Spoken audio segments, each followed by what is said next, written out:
consent agenda. We have 3 items tonight. Are there any questions or comments on those 3 items? Miranda will answer them.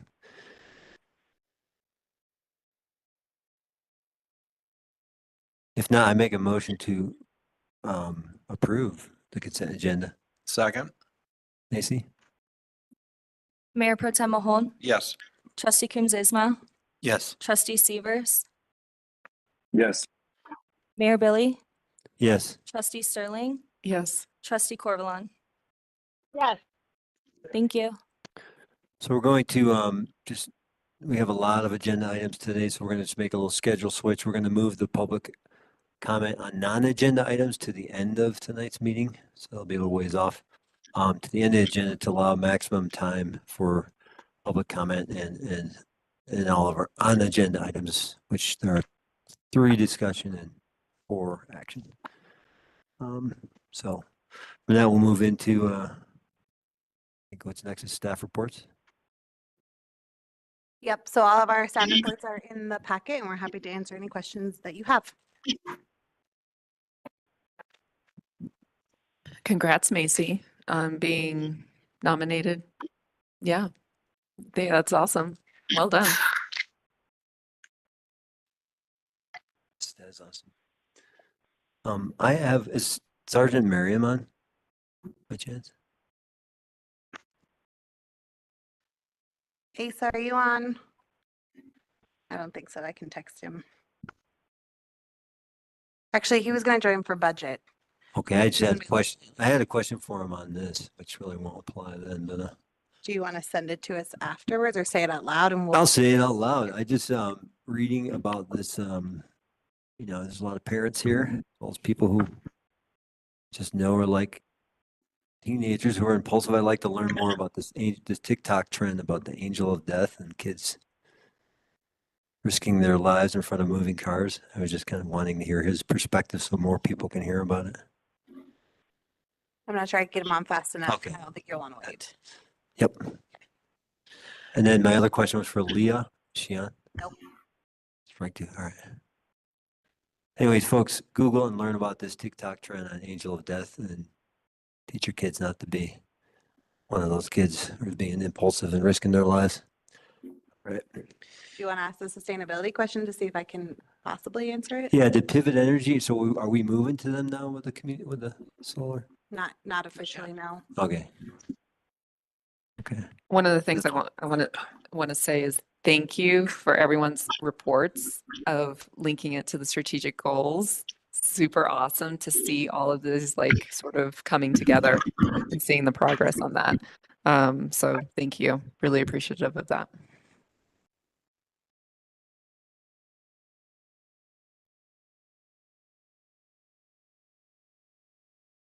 Any other comments or questions on staff reports? All right, move on to BOT reports. Anything folks want to add or questions of the BOT?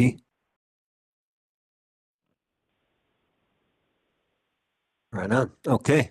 Well, The only thing I was going to add, because I call it every time, C-Safe 49,000 plus, looking good. Keep it up. put more money in that account. So we'll move on to our first discussion item of the night, the Teens Inc. childcare proposal for the Old Town Shop site. I think Stephen and Miranda. Yeah, so I'll get this started. This is coming back to you as a discussion item, the Teens Inc. Child Care Center proposal for the Old Town Shop lot. This came before you on October 3rd, and following the presentation by Teens Inc., you had asked staff to do the following. First, to secure appraisals, which was completed, but those are shared confidentially and privately because they're not open to Colorado Open Records Act. You asked me to follow up on vacating Fifth Street. There was a comment made by a citizen that vacating Fifth Street would create issues with a fire engine turning around. I spoke with Chief Schmidtman, who said, it's really hard to say without seeing an official site plan, but that he wouldn't be as concerned about vacating Fifth Street closer to Fifth Street and Griffith because they can pull straight out to Caribou and out, so not a big concern. Where they're more concerned is Colson connecting to Fifth Street and what that turnaround radius might look like. So if there was an interest in vacating Fifth Street, It may not be able to vacate the entire portion of Fifth Street. Open to continuing to look at that, but didn't feel like he could make a significant statement without seeing a site plan, but said that it is possible. You also asked us to work on talking about a use group table amendment, which would allow private childcare on public lots. Currently, that is not allowed, and this proposal is a private childcare. We brought that to the Planning Commission, who directed staff to begin to work on the ordinance. That ordinance will come before the Planning Commission as an action item next Wednesday, November 29th. If approved, it'll then move forward on that day. Or recommending approval or denial, it will move forward to the Board of Trustees on December 5th. So both of those there have been notices publicized because those are public hearings since they're Chapter 16 amendments. So again, next Wednesday for the Planning Commission and possibly the BOT on the 5th. You also asked town staff to work with Teens on a lease. Teens Inc. did draft kind of a preliminary lease.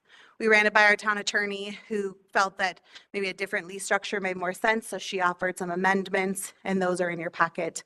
What kind of a preliminary lease would look like. Obviously, there's a lot more that would have to go into that, but just for sake of what this kind of lease agreement might look like, we did include it. You also asked me to continue, the land acquisition for funding. I've put into the packet what's available. Nothing is currently open. The soonest we might be looking at a land acquisition grant would be spring 2024.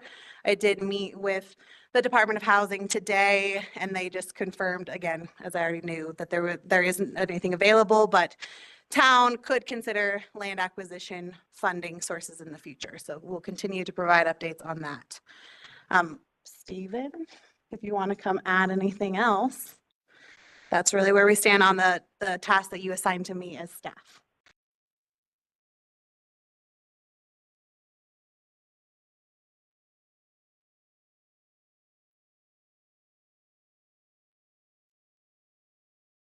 Hi there, I'm Stephen Lefebvre. I'm Executive Director of Teens Inc. and thought I would just kind of give a little bit of a recap as to where we are right now.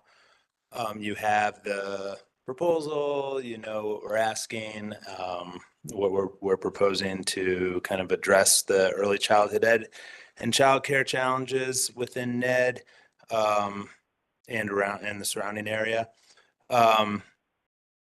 You saw in like the letters of support, parents, the impact that this has on parents and households who have to quit work, or families that have had to move out of the area because of lack of childcare and early childhood ed. The challenges with mental health and well-being for families when they're stressed without having adequate care. The potential negative impacts on school enrollments in Nederland. But I also want to just point out that we can't forget that young children who are in early childhood have a 30% more likely to graduate from high school and 50% more likely to hold a job with a livable wage compared to those that don't have access to early childhood. And then from the Center of Economics and Human Development, every dollar invested on building a stronger early childhood education system returns to society $7 down the road. So our goals are to mitigate, to kind of be part of that research and mitigate the challenges here in Nederland. We want to build a facility that will serve the community from infant to age 7. We want to do this as soon as possible. So time is critical to us for some reasons I'll talk about here soon. And we want to serve as many low-income families as possible. Also wanted to address, because in the Planning Commission meeting, some things came up about private business and stuff within schools and on with specifics to the zone, and just zoning, and wanted to talk a little bit just about Teens Inc. and our structure. We're a nonprofit organization. Yep, we're a business. We have to be sustainable. Otherwise, we know what could happen by even just looking at our neighbors in Gilpin County and Eagles Nest. So us being a sustainable operation is critical to us. As a nonprofit, any of the profits that come back into the organization go right back into the programs that we offer. We don't have, we have a volunteer board of directors that serve to help guide us and make sure that we're meeting our mission, and they're fiscally responsible for the organization. And we have a history of doing this. We have a history of putting our constituency above cost-saving measures while maintaining a sustainable organization. Specifically, I wanted to point out regarding the preschool. Currently, we have unlimited CCAP spots available, which is Child Care Assistance Program. We don't get paid the amount back that we do from private pay. Lots of preschools limit the amount of CCAP students that they'll take. We do not. We have no limit. We want to serve more, and we just are not able to do that. We want to outreach and meet with these families, but we don't have the capacity to do that in this building. During COVID, for 13 months, we stayed open despite losing $5,000 a month. We did that. Our board of directors made a commitment to that, and we did that throughout. Because the need was there, we kept staff employed, and we provided the service to those families that needed it most during that time. We provided $15,000 in tuition assistance during COVID. When quarantines happened, we refunded everyone who had paid, or they didn't have to pay for the days that we weren't open because of quarantines. That was highly unusual at the time. Very few schools, I don't know of any school that did that.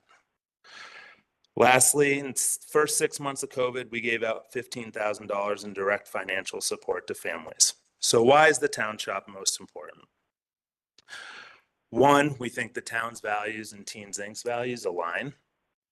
We're both here to do what's best for the community. We're both here to serve the community. It's ready to go. The urgency has only increased since last time we've met with the Eagle's Nest closing down.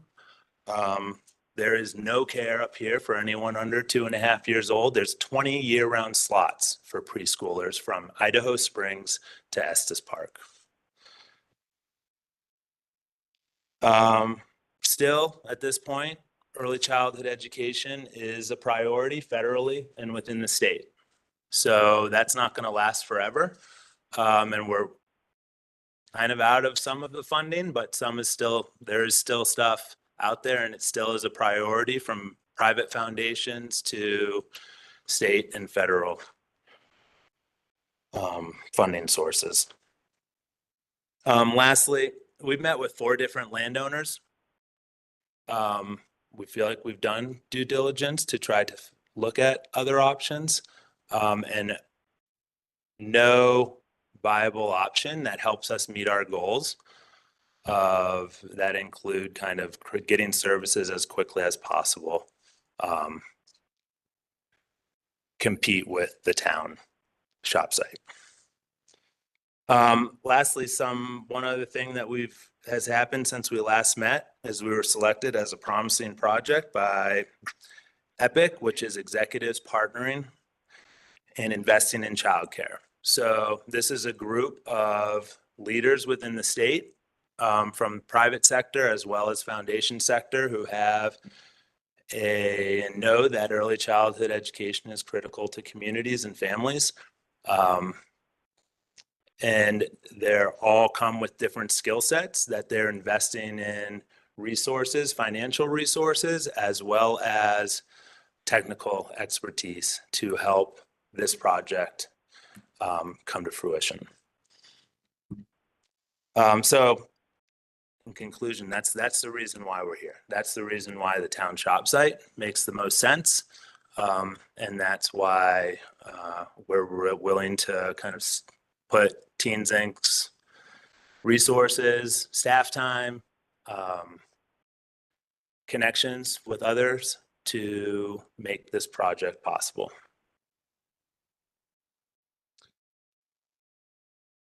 Do we have any clarifying questions from the board for Stephen or Miranda?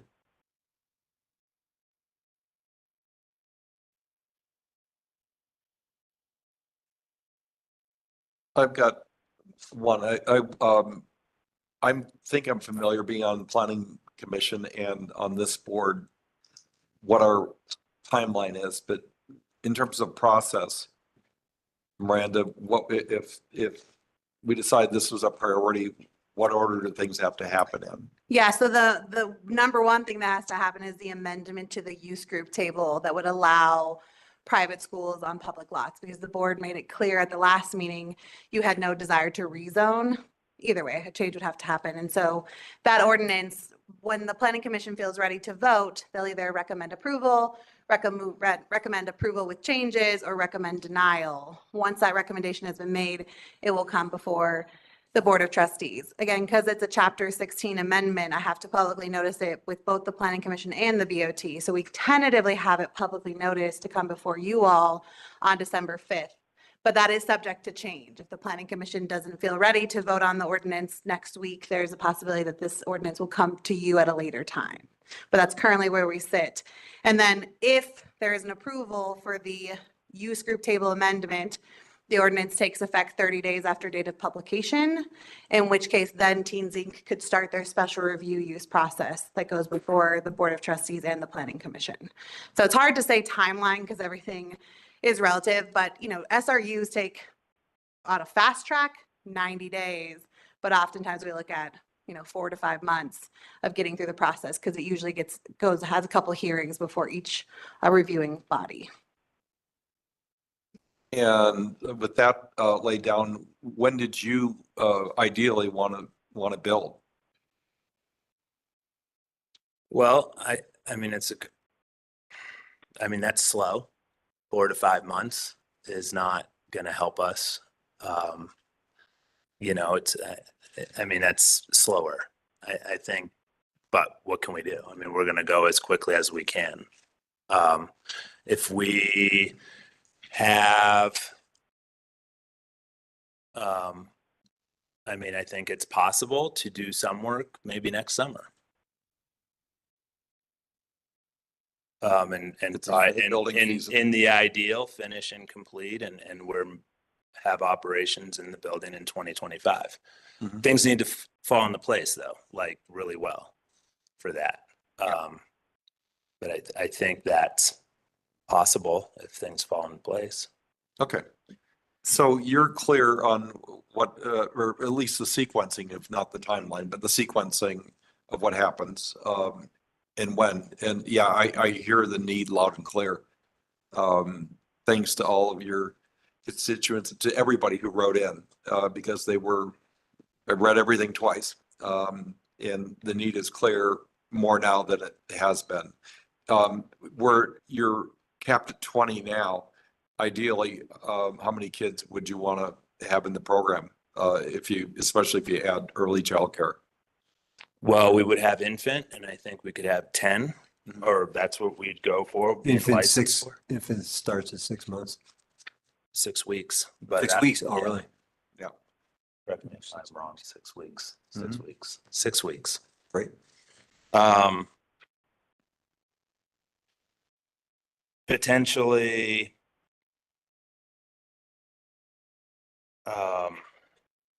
total capacity around 20 or 60. So Okay. 10 infants. I mean, it's fluid, like if we don't have I think we'd have 10 infants. If we don't have, 24, 28 toddlers, then maybe we're able to take another preschool person or two. But 60 total with space to, if the need is there and changes happen in the community and growth occurs, that there'd be some room to grow. In this right here, okay, so in my numbers right here with, now capacity could say 94. That does not mean that's good to have it crammed to, based just on licensing square footage per kid. Sure. Okay. And then how many kids were left without a home in Gilpin County with the closure? I think there were 32 enrolled there, and through kindergarten, like infant to kindergarten, or high 20s. Wow. Okay. Did you see that coming? You Yeah. and the board? Sort of. Okay. And there were talks beforehand that was potential. Okay.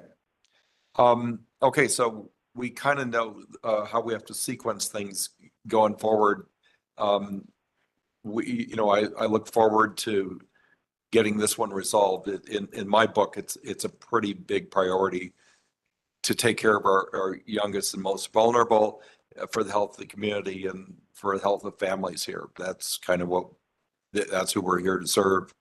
And that's how we, as you said, preserve the fabric of our community. So it's going to be an interesting few months. I sense your urgency. Did I hear you say that some of your funding is on a timeline that you got to? Yeah, so we can't really apply until our lease is completed Got it. because no one's going to grant funding with stuff up in the air. Understood. So that's a challenge. I will say like I think some of our bigger deadlines are kind of more towards summer 2024, with awarding, late 24. So it's not horrible for some of our larger funders. And I think Kristen's online. I welcome you to interrupt me if I'm saying something that's off base, but that's my sense. Okay. Kristen's our development director, and we're summerish 2024 is some of our bigger deadlines for larger funders. Great. And then I'm sure you've done some back of the envelope calculations, but what do you think this is going to cost? How much capital is going to be required to? 4 million. 4 million. Yeah. And you see a path to it? Mm-hmm. Okay, that's good to know. Alrighty, that's all for me.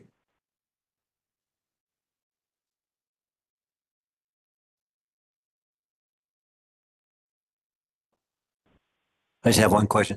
Why the town site in that we have other properties too? I know we've talked a little bit about other properties. I'm just curious why the town shop site.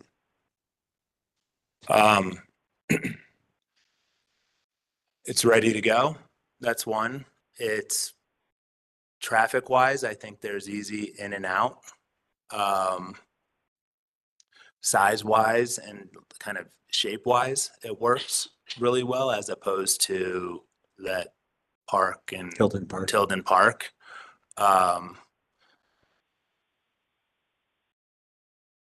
Yeah, I mean, with regards to town sites, Okay. those are the ones that I feel that have been talked about most.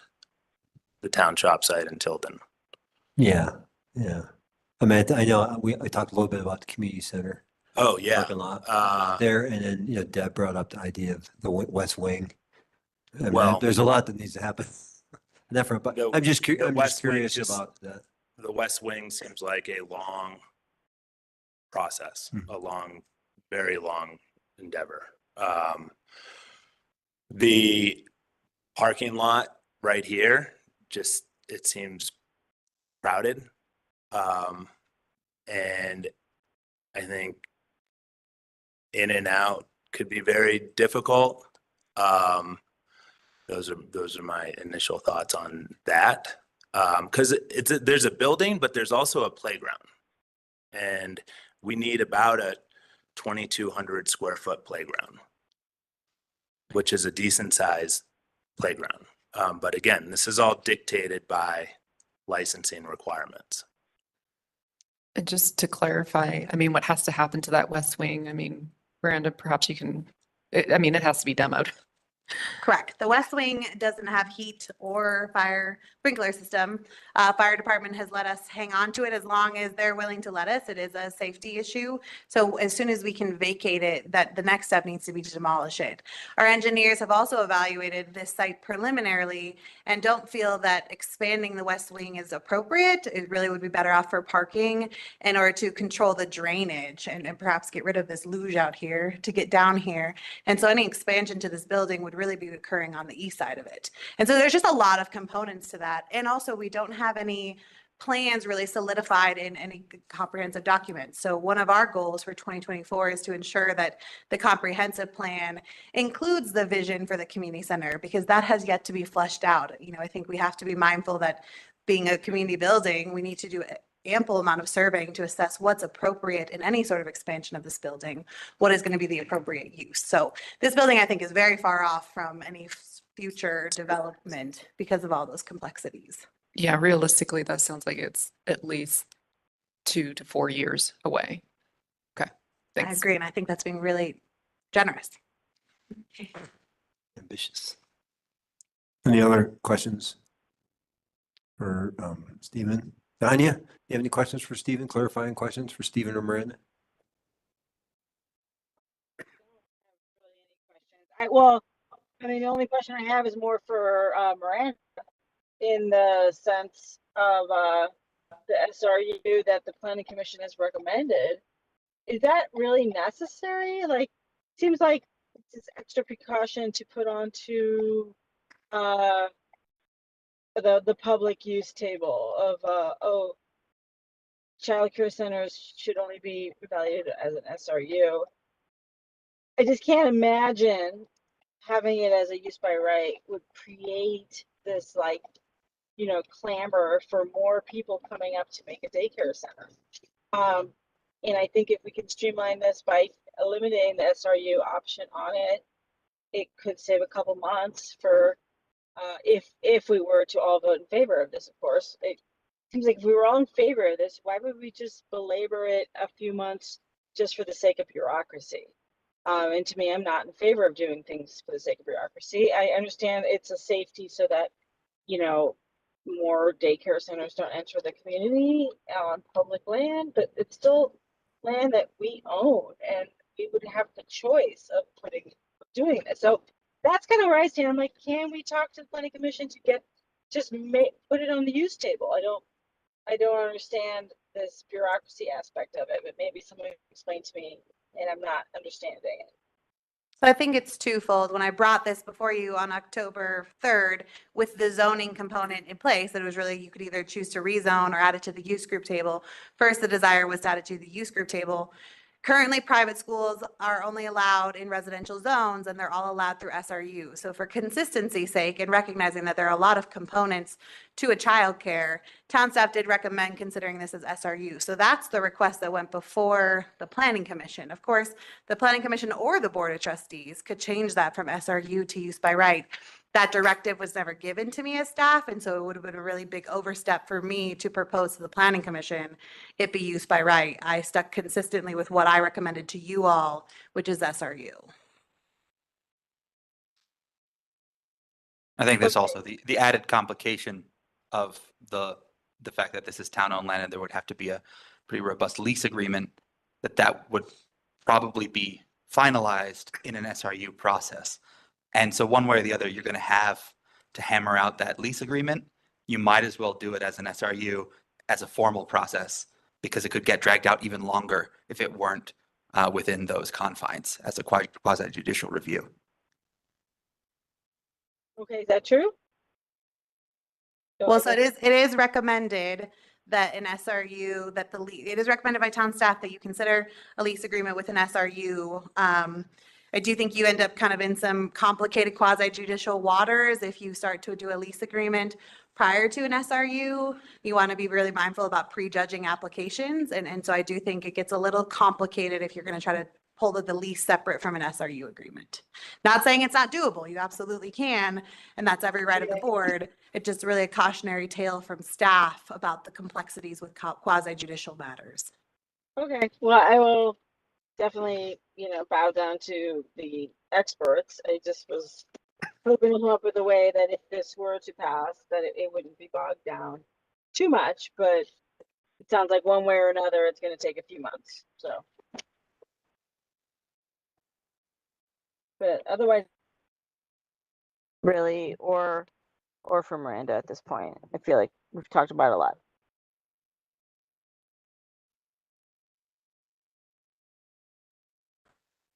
Okay. Anything else for these guys before we go to public comment? I want to make a couple quick statements before public comment.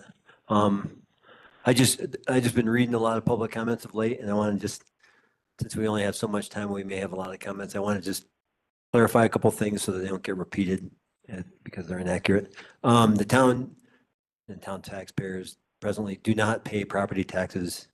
And correct me if I'm wrong, because I checked on these today, but do not pay property taxes on public town land. So this is not like a cost that's going to fall on the town if say a lease were to happen. So that doesn't happen anyways. We don't pay property taxes, right? And then nonprofit organizations, some at least, and in this case, Teens Inc., New Explorers, on leased land and on private land, pay water and sewer. And in the case of anything that would happen on a new piece of property, they would have to pay for a new hookup. This could be waived by the BOT, but there's, challenges with doing that. And that did happen for, say, Wild Bear up on the hill, but it's not a free ride for NPOs, I'm trying to say, and they presently do pay for these things.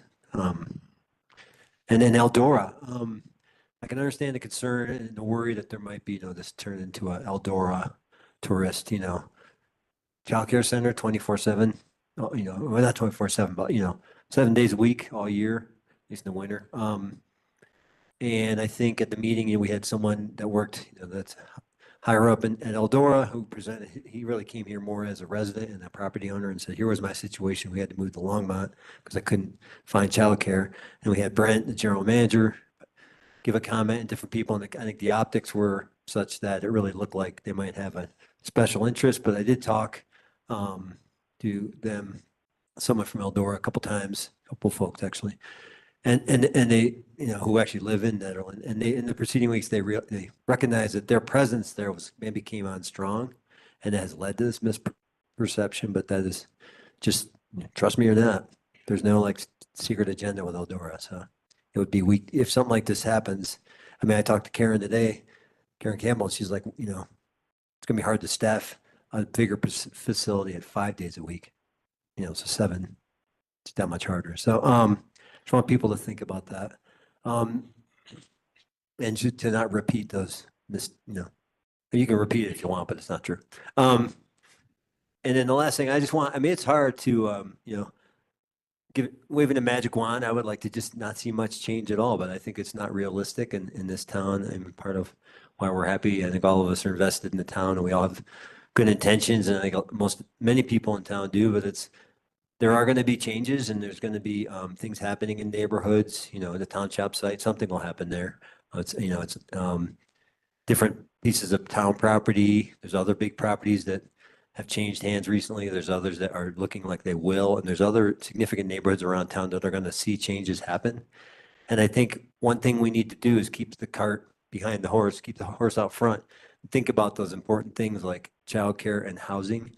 No matter what we do as we develop, those things need to be done kind of up front, because as we grow and as we change, we need that infrastructure to take care of the folks who live here and work here. So with that, I'll open it up to public comment unless you have something to add.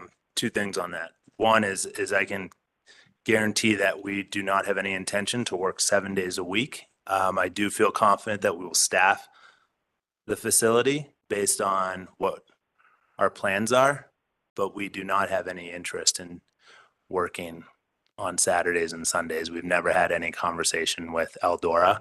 What this will benefit, though, is our 2 largest employers being BVSD and Eldora, quite a bit, as well as I think others, as well as the local economy, by keeping people up here versus going down below for care.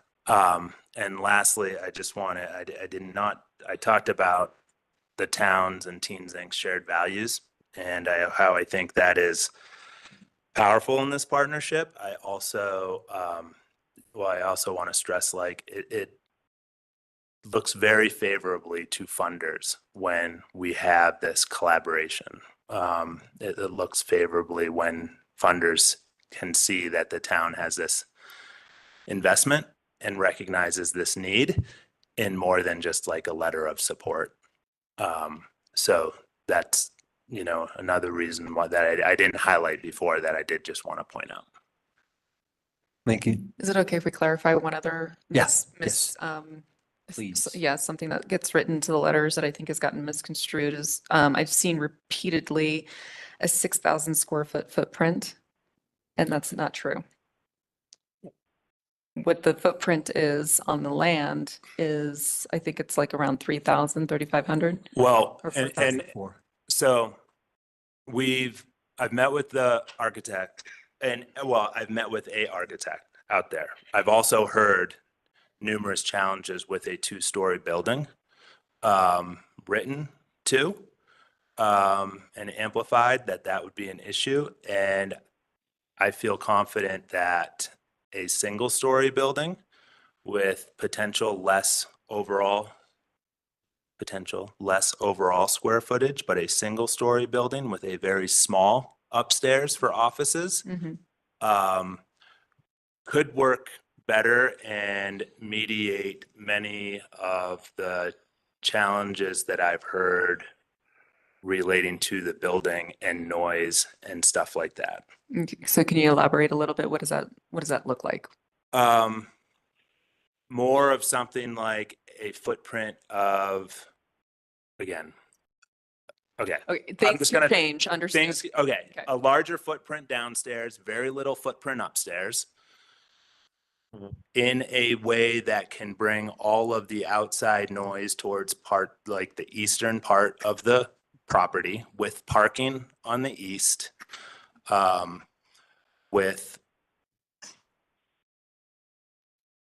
the building is not like right on the property boundary, but it's towards that side where the boundary, where I've heard the most complaints about potential noise. So noise should be mitigated with that and with trees, and stuff like that. And again, I'm hesitant. I don't know for sure, but that's from the talk that I've had with the architect out there on site is, and through visiting other schools, it seems like a larger downstairs is just more conducive, which makes a lot of sense. Versus my original thought was very small footprint. So it seems more home-like. After learning more and hearing 2-story issues, I think there's a way that it can work better, and have less of an impact and help to mitigate a lot of the physical impacts that I've heard from neighbors just through letters. There has not been communication face to face. Okay, but if you were to guess, what's that square footprint look like on the? 5,000 downstairs and a 500 upstairs. Okay, got it. Did you want to say something? That's what I was just going to ask for some For giggles. vague number. So we're still talking about something that is 6,000 square feet or less, it sounds like, in this particular configuration, which may or may not be the way you go. Yeah, And to be clear, this is about 20,000 square foot lot. correct. This is correct? Without Fifth Street. Without Fifth Street. So 20,000 square foot lot, you're looking at 6,000 or under 6,000, 5,000. So about a quarter of it, With a 2,000 square foot playground. 2,000 square foot playground. And please take these as rough, Yeah, sure. but that's based on licensing and numbers of children served. Yeah. With some kitchen, office space, laundry, bathrooms for kids, bathroom for adults. So that's all in kind of the calculations that I've got. Okay, thanks. And then I have further comments, but I'm going to wait till after public comment. Cool. Sounds good. Thank you. Well, with that, we'll go to public comment. We'll go with folks in the room first. If anyone has a comment on the Teens Inc. proposal go ahead, come on up to that same podium and speak into the small black mic. Identify your name and your relationship to Nederland, and make sure that little green light's on at the bottom of the mic. It is. My name is Craig Van Sant. I am not a resident of the town of Nederland. My wife and I bought a house out about halfway between here and Boulder off of Magnolia Road, so we're in the county. As you can tell by looking at me, I don't have little kids. So you're probably sitting there wondering, what dog do you have in this fight? And first of all, I don't think it's a fight, but let me give you a little bit of our family history and hopefully you'll see where we're coming from. My wife, Patricia, and I had 4 children under 2 years old. And before you start worrying about the mathematics of that, there were some adopted kids and some twins. And so it worked out. But we had a bunch of kids in a short amount of time. And the family history that affected us was that my wife, Patty, ended up having to quit her job because it would have cost substantially more for us to put 4 kids in childcare than she made. That, as you can imagine, hurt our finances and affected what we could do as a family for a number of years. The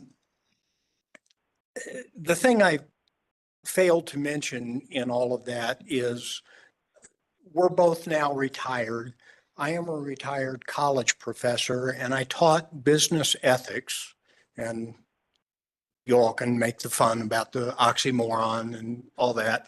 I also taught ethics in the Master of Public Policy program at my university.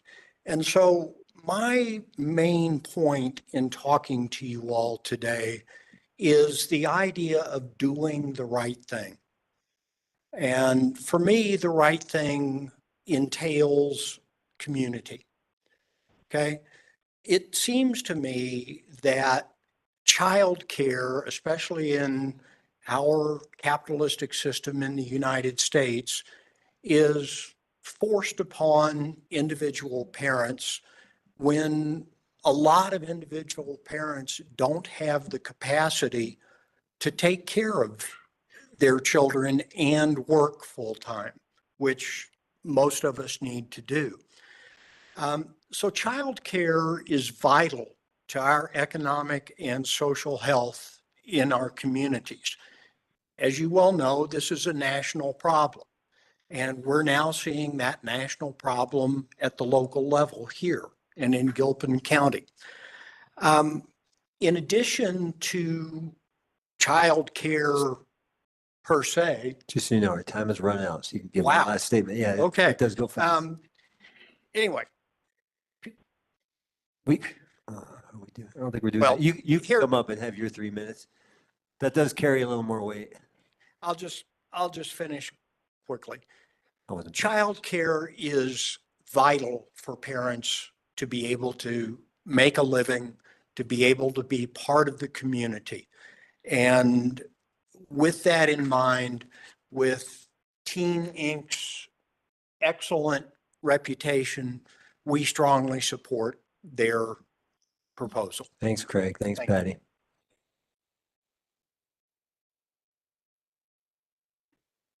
So I saw this man's hand first. Go for it. Yeah, I was going to try to give my 3 minutes to him as well, but my name's Ian Rotman. I'm a resident of Nederland, live just up the street from the community center.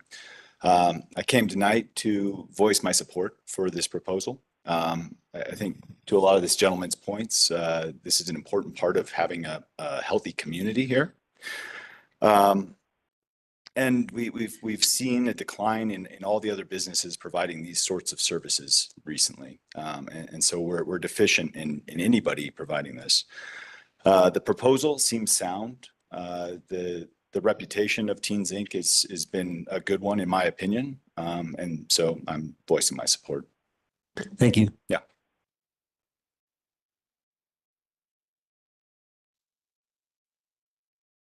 Hey, Sam. Hey, my name is Sam Ovett. I live up on Ridge Road, and I represent my wife, and we have and myself, and we have a 1-year-old daughter.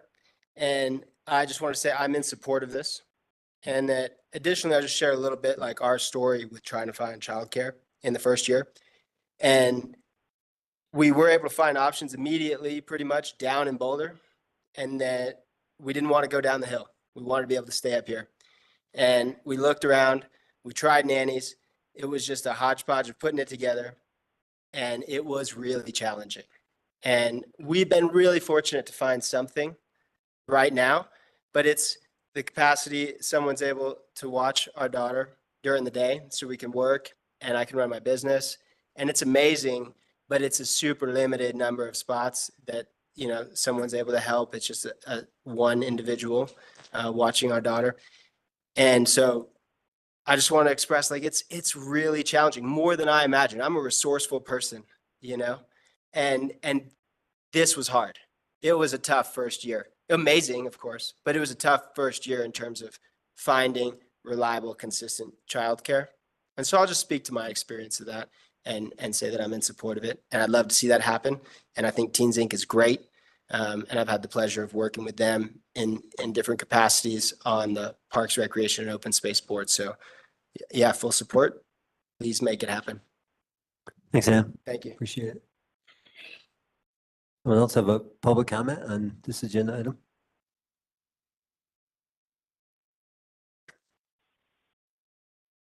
Hi, my name is Electra Greer, and I am the director at the Nederland Community Library District. And I just wanted to say a few words in support and to encourage the board, the BOT, to move forward with the Old Town site and to try to expedite getting a early childhood center preschool built.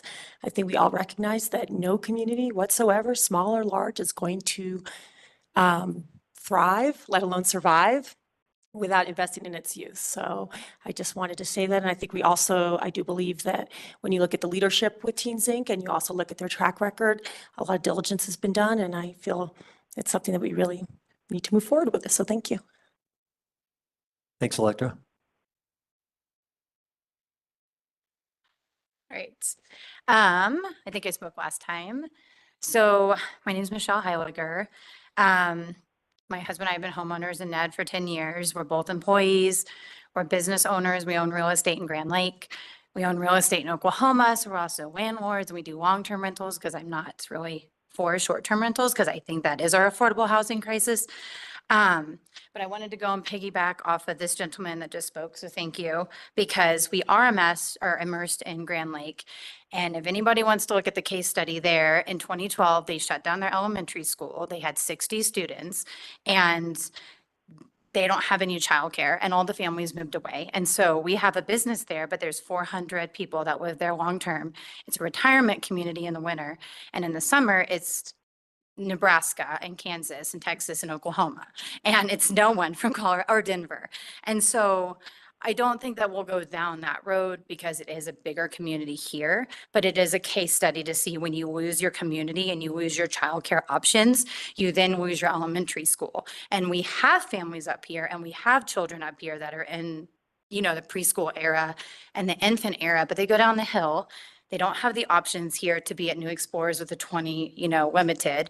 And we're seeing in our elementary schools, I have a first grader and I have a preschool age child. And their classes are some of the smallest that the elementary school has seen. And so I'm looking at the middle school saying, well, if 50% leaves, what happens when we have 11 kids left? I mean, my husband and I graduated with 400. We're high school sweethearts. I don't know what 11 looks like from my son. And, you know, we've been at Eagles Nest, we've been at Boulder, we've been at New Explorers, and we've now been at the preschool at the elementary school. So like we're toured in Ed or Gilpin County. And so I feel that affordable housing also goes, and I know that that's a big proponent here, but I think people who need affordable housing also need childcare. You know, a lot of them are working in environments where they don't work from home. And so I think they go hand in hand, and I think it's incredibly important to make this a priority now. So that's all I have to say. Thank you. Thanks, Michelle.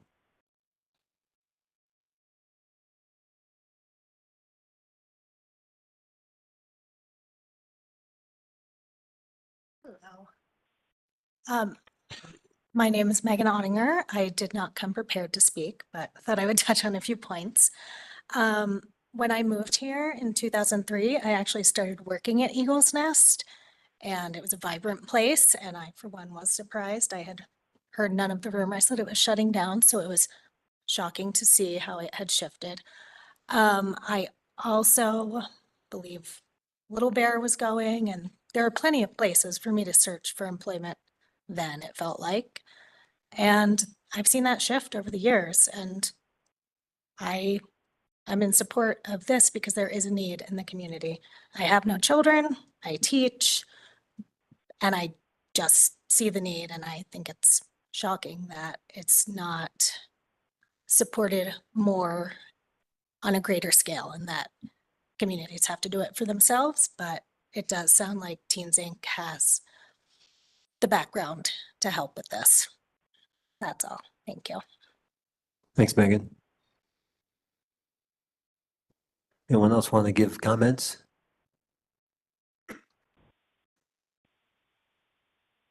Hi, my name's Elisa Cohen. I didn't know if I was going to speak or not. Unfortunately, I was made aware of the proposal recently and informally. I live in the Dyers neighborhood. And as a resident there, I have significant concerns about the current proposal. We purchased our house in this neighborhood because it's quiet and quaint. It is undeniable that the building a large-scale commercial facility in our small residential neighborhood would dramatically shift the landscape of this area. It feels inequitable and arbitrary to allow a private party that would only benefit some to build in a public space at a public cost. While the need for affordable and accessible housing is a real consideration for the public and one that this land has both been allotted for and promised to, there's clearly a need for childcare, not in opposition of that, and it seems there are many other alternative locations available for that. We would encourage Teens Inc. to consider those locations as well. Thank you. Thank you. Appreciate it, Lisa.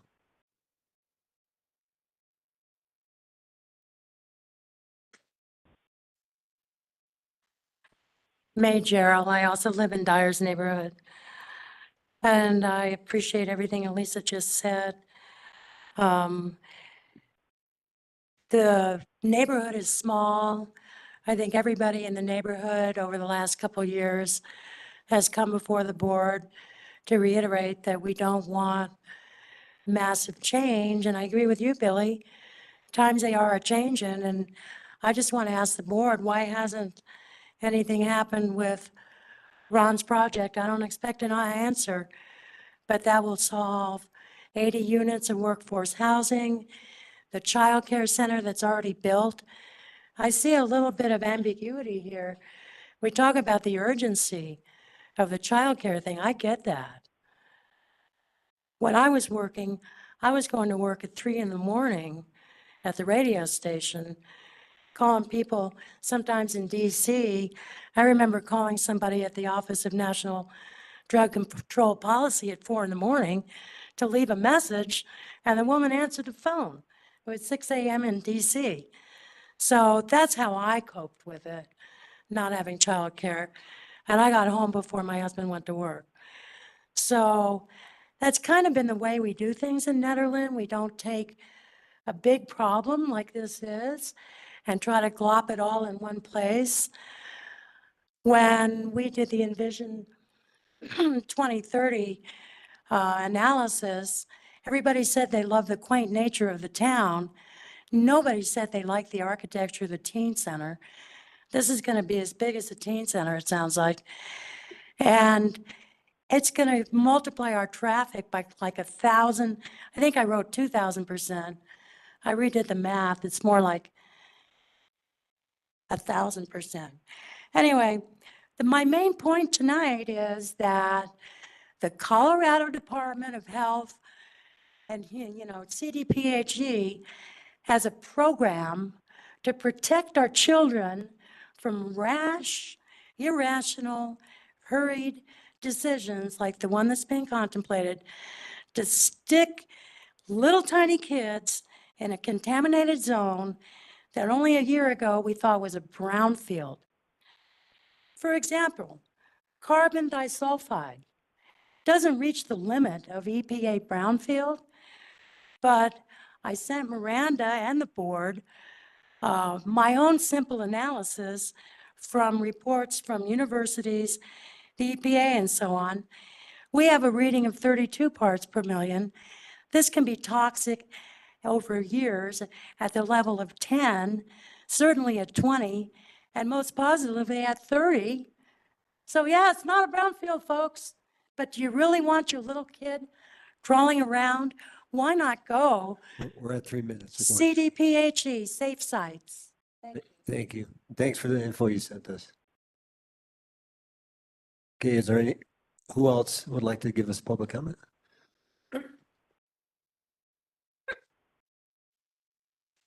Kayla Evans, 1250 Eldora Road. I can see you all cringe when I walk up to the microphone. 3 minutes. First of all, happy Thanksgiving to everybody. I hope everybody has a great time with friends and loved ones. This is a problem that has been creeping up towards Nederland for a long time. There are people who have been working on this for 10 years. And I just, please, I know you are desperate for these kids, Stephen. And I get that. But you're still going to have to build, you're still going to have to do whatever. Please, this project, there is an alternative. If you could work as hard to make the alternative work, which is going to bring a bigger package, and you all know what I'm talking about sitting on the board. Nederland, we have to stop being the town of least resistance. We need to be a town that puts something where it should be because it's the right place to be. It is the best place to be. Understanding the timeline that Stephen is got crawling up his back and other orifices. So I would hope that this town would look at the alternative. Can we be more creative? Can we be a little bit, let's make the other option that is out there work for them and be as creative as we can be for these kids and do it in a way that all of these problems, we don't have to worry about the contamination. We don't have to worry about the traffic. We don't have to worry about the size. We don't have to worry about 2 layers, you know, a second story. All of these things that are deterrents or areas of this isn't a perfect project, are going to go away if we do that. And there are ways to make this happen faster and as quick, I think, as what could possibly be built on the town shop. I'm just saying, let's talk about it. Let's not rush to, let's rush, but let's not rush in the wrong direction.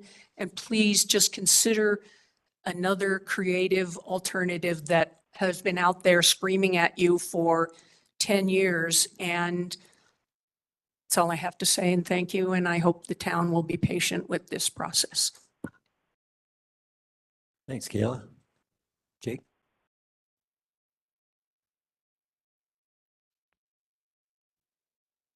Jake Wells, 175 Skyview Drive North. I think if we can't get this done now, we're not going to get it done.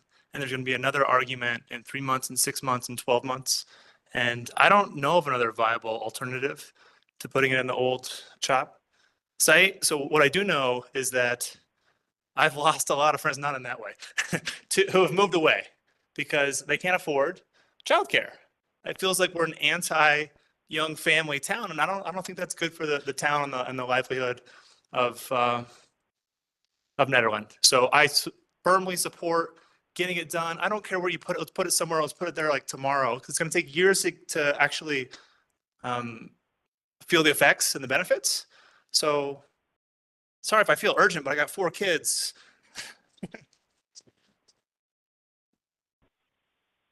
Thanks, Jake.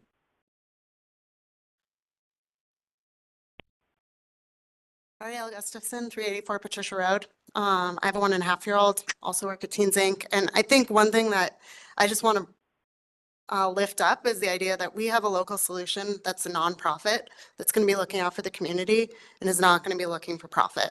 And I think working at Teens Inc., I've seen we give free scholarships to anybody who needs them. We offer a school that takes kids on really cool adventures, people who wouldn't otherwise be able to afford it. And I think this is an opportunity for us to offer, not just for the people who can afford $2,000 a month or $2,500 a month for childcare, but who can't, who are in our service industry, who work in other places, who just need to have some childcare in order to make our town run and still be able to like have a decent life. So I think like really looking at having a nonprofit that is looking out for the community as opposed to profits, which is a lot of what you see down in Boulder. People are spending 50% of their income on childcare, and that's not right either. So I just urge you to to really like move forward with Teens Inc. Because if that doesn't happen, what does eventually take its place is not going to be as beneficial for the community. Thanks, Ariel.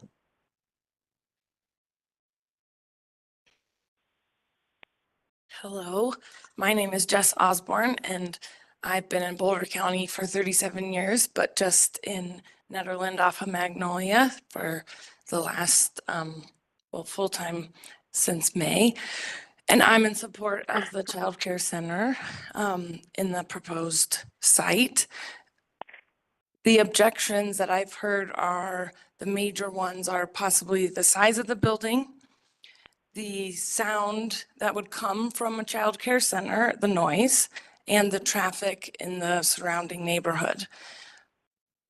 To me, those don't seem like good arguments to not have a child care center in the center of town. Towns have noise and traffic, and to me, the noise coming from a child care center, like laughter and maybe joyous screeching, and maybe, you know, friends joyously greeting each other at drop off or saying a lovely goodbye at the end of the day seems preferable to potential other noise that could come from what might go in that site. I don't have any human kids, so I don't have any skin in this game in that sense. But I do think that communities slowly die if you don't make them a place for people to come and new life, be supported and flourish. And I think that would be a really sad reality if we can't even figure out a way to make this child care center happen. And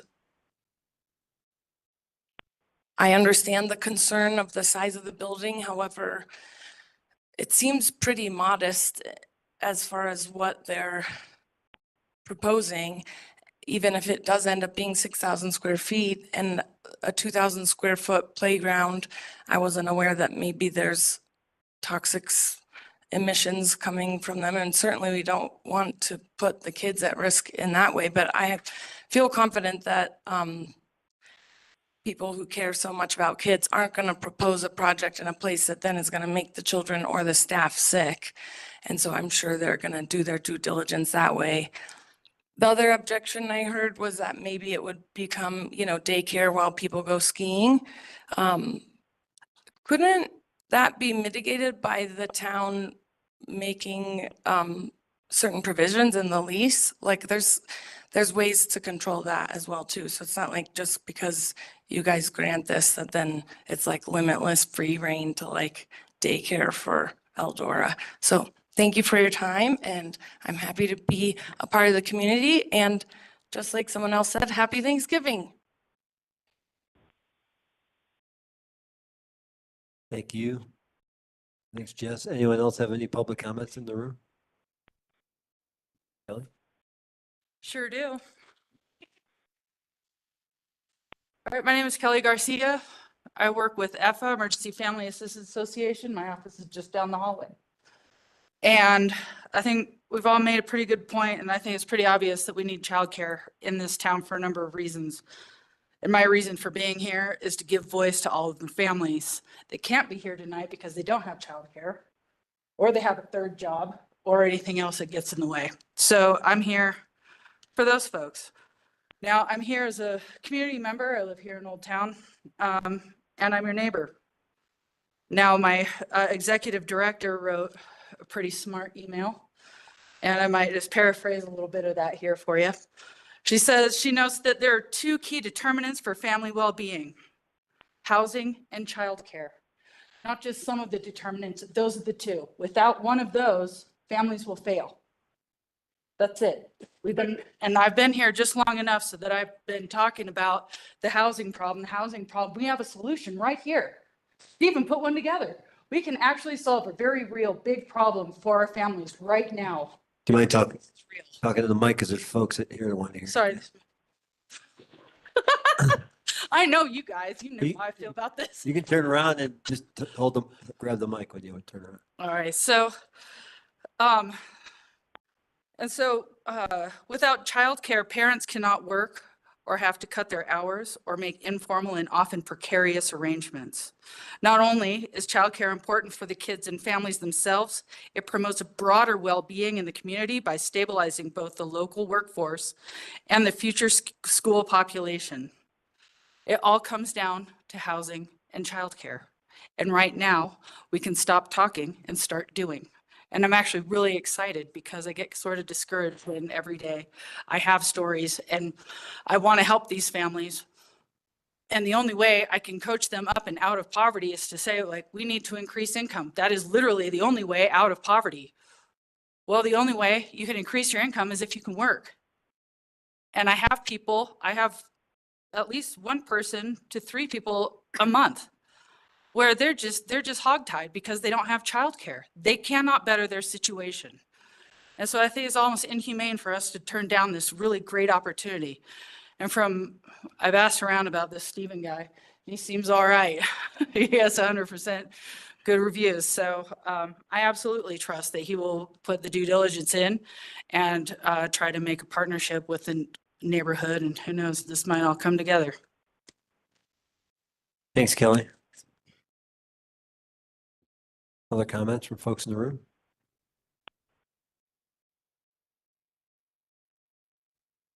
Hi, my name's Ashley Hickson, 21 Navajo Trail. I have a 19-month-old, so I do have skin in the game. I would love to be able to walk down the hill and take him to daycare. I'm currently on the waiting list for New Explorers, and it seems like an amazing program. A 2,200 square foot playground is like even exciting to me. Because it's like the easiest way to take care of your kid, even if you don't have daycare. It just seems like a really amazing program. Hearing Stephen speak about giving families money back during COVID when they were closed for quarantine, just like all of those negotiations, I haven't heard any stories like that. From all of my families across the Front Range, childcare is hard. And you're more often just stuck with a set of regulations or timeframes or schedules, pricing that doesn't work for you, and you either take it or you take care of your kid. So the willingness to work with the community in the way that they are stating, I think is unheard of. And it's just like, that was. Glad you agree, Tanya. Yeah, I'm very much in support, and I hope it happens. Thanks, Ashley. Any other comments from folks in the room? If not, we will, I'm sorry, go ahead. Throw in a Trinity, comment, yeah. even though I've commented a lot. I'm Trinity Wells. I live at 175 Skyview Drive North. I have 4 kids that are 5 and under. Like, I feel like I am sought out as a resource because I have tried to find all the childcare everywhere in this region. And somehow my husband and I have like stuck in Nederland, even though we're like, is this stupid? You know, like, are we stupid for staying here? Because like, we can't have our kids be taken care of. And now we're in a good situation. So we're staying as long as it doesn't fall through, but it can't fall through. And so I beg you to just, I am in support of Stephen, of Teens Inc., the Old Town Shop site, and this proposal. And like, the time is now. And like, the time was actually like a few years ago, and we're already bleeding families. And like, we're just bleeding more. Like, the more time that we lose on this, like Nederland, as other people have said, like, is going to be a dying community. So let's get some childcare. Thank you. Thanks, Trinity. Any more comments from folks in the room? If not, we'll go ahead and go to the folks online. Just go ahead and raise your hand. Daniel Cowell has his hand raised. Who? Yeah. Daniel. Go ahead, Daniel. Good evening, everybody. My family is Daniel Cowell, 17 Barker Road, Nederland. My family is one of the ones that was affected by the closing of Eagle's Nest. And it's tough. It's, my wife and I have talked a lot about whether or not we can stay in this town that we do really love. I mean, we've been here for 10 years and had our baby girl here, and it's our town, our community, and we want to stay. But we have seen a number of daycares close. Our friend had a daycare and moved out of town. And we've been on the wait list for New Explorers for a year and a half. I mean, we only have a 3-year-old. It's incredibly stressful to have this on top of everything else that it takes to live up here in the mountains. Yeah, I just wanted to say that I wholly support the initiative, the site, Stephen. If there is any way to, if there's an emergency action that can be used, we need this help. Trinity was right. This is years late. So I just ask anything that can be done as soon as possible. Thank you. Thanks, Daniel. Kate. Kate? I'm Kate Esquerdo. I live on 1983 Ridge, and I want to echo what my friends and neighbors have said. I live down the street from Sam and Trinity. And Trinity and I can vouch for her. She has truly been a resource for our family when we're in crisis. We're like, what do we do? And now our neighborhood is growing. There are 3 new moms in our neighborhood with babies. We just had a newborn, and then there are 2 pregnant women in our neighborhood. So my girls are, one still on the wait list for New Explorers. One was on the wait list for New Explorers for 3.5 years. And I think I told you guys this last time. I quit my job in January, in part because it doesn't make sense for our family to drive to Boulder to have our kids be taken care of, and both of us work. I have 2 degrees. I work in the startup sector. I would love to be like giving back in that way. And it just doesn't make sense because we can't find the support in Nederland. And similarly to Trinity, we've also felt just bananas crazy. We're like, what are we doing? We bought our house up here 7 years ago, wanting to have our family up here. And month after month, we're like, what have we done? Like, this is the craziest thing. Like, there's so much more support elsewhere. And I feel so gifted by this community, by the neighbors I have. The only reason we were able to stay up here this long is because of people like Sam and Trinity and our other wonderful neighbors. But it's a huge slog, and we're suffering economically and otherwise because we don't have the resources we need to thrive in Nederland, and it breaks my heart. So I support it.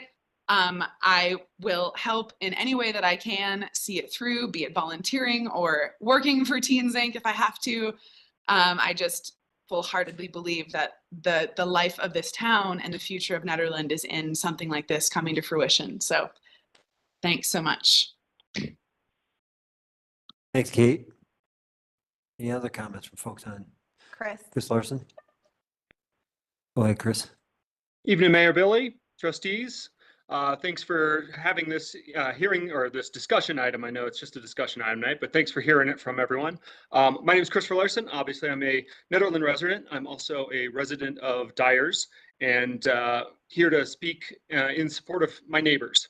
I'm not here to speak against childcare, certainly not here to speak against Stephen and Teens Inc. They are all great organizations. There's clearly a need for childcare. But I'm here to speak against the childcare facility proposal at the Old Town Shop site.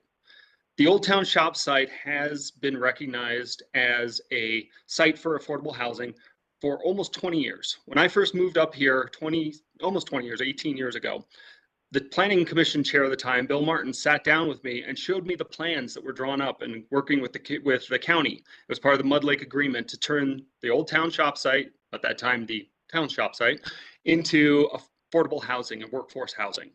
It's a clear need. There's the housing needs assessments that the town is currently doing, town has done several of in the last decade, and that have shown the critical need for housing, that have shown to such a degree that it's been a priority goal for boards for over a decade, is to get more affordable housing.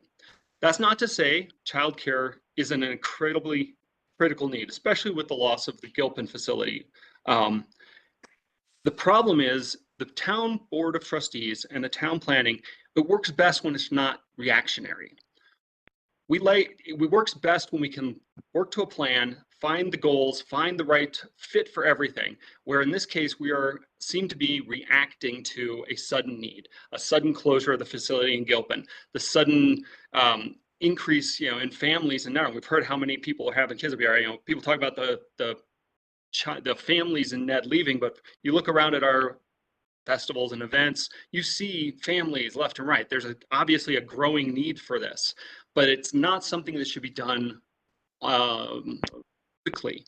It's not something that needs to be reacted to, because you got to find the right place for it.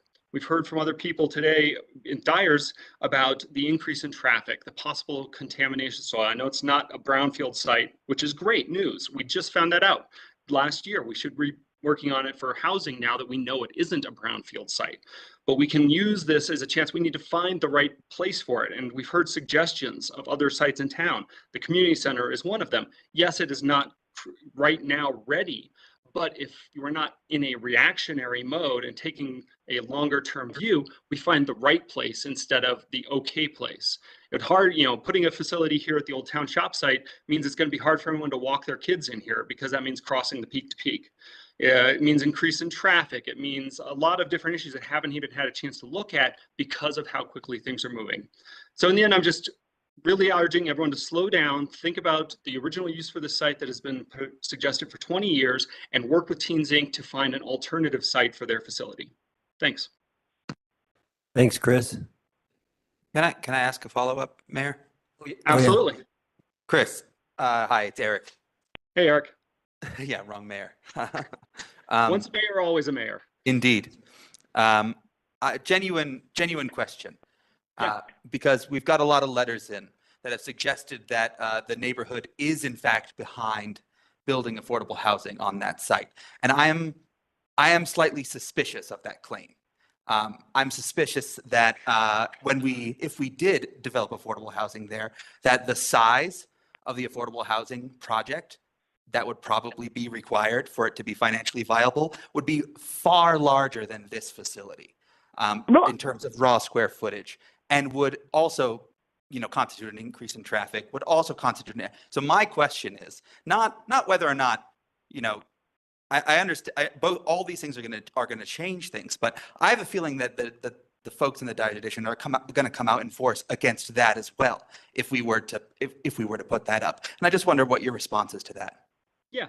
Obviously I can't speak for the entire neighborhood. I would never presume to do so. However, a couple months ago, we had a neighborhood gathering where we had, I lost track, but a majority of the neighbors in the neighborhood, particularly the ones directly adjacent to the Old Town Shop site, and the ones who would be most clearly affected by that.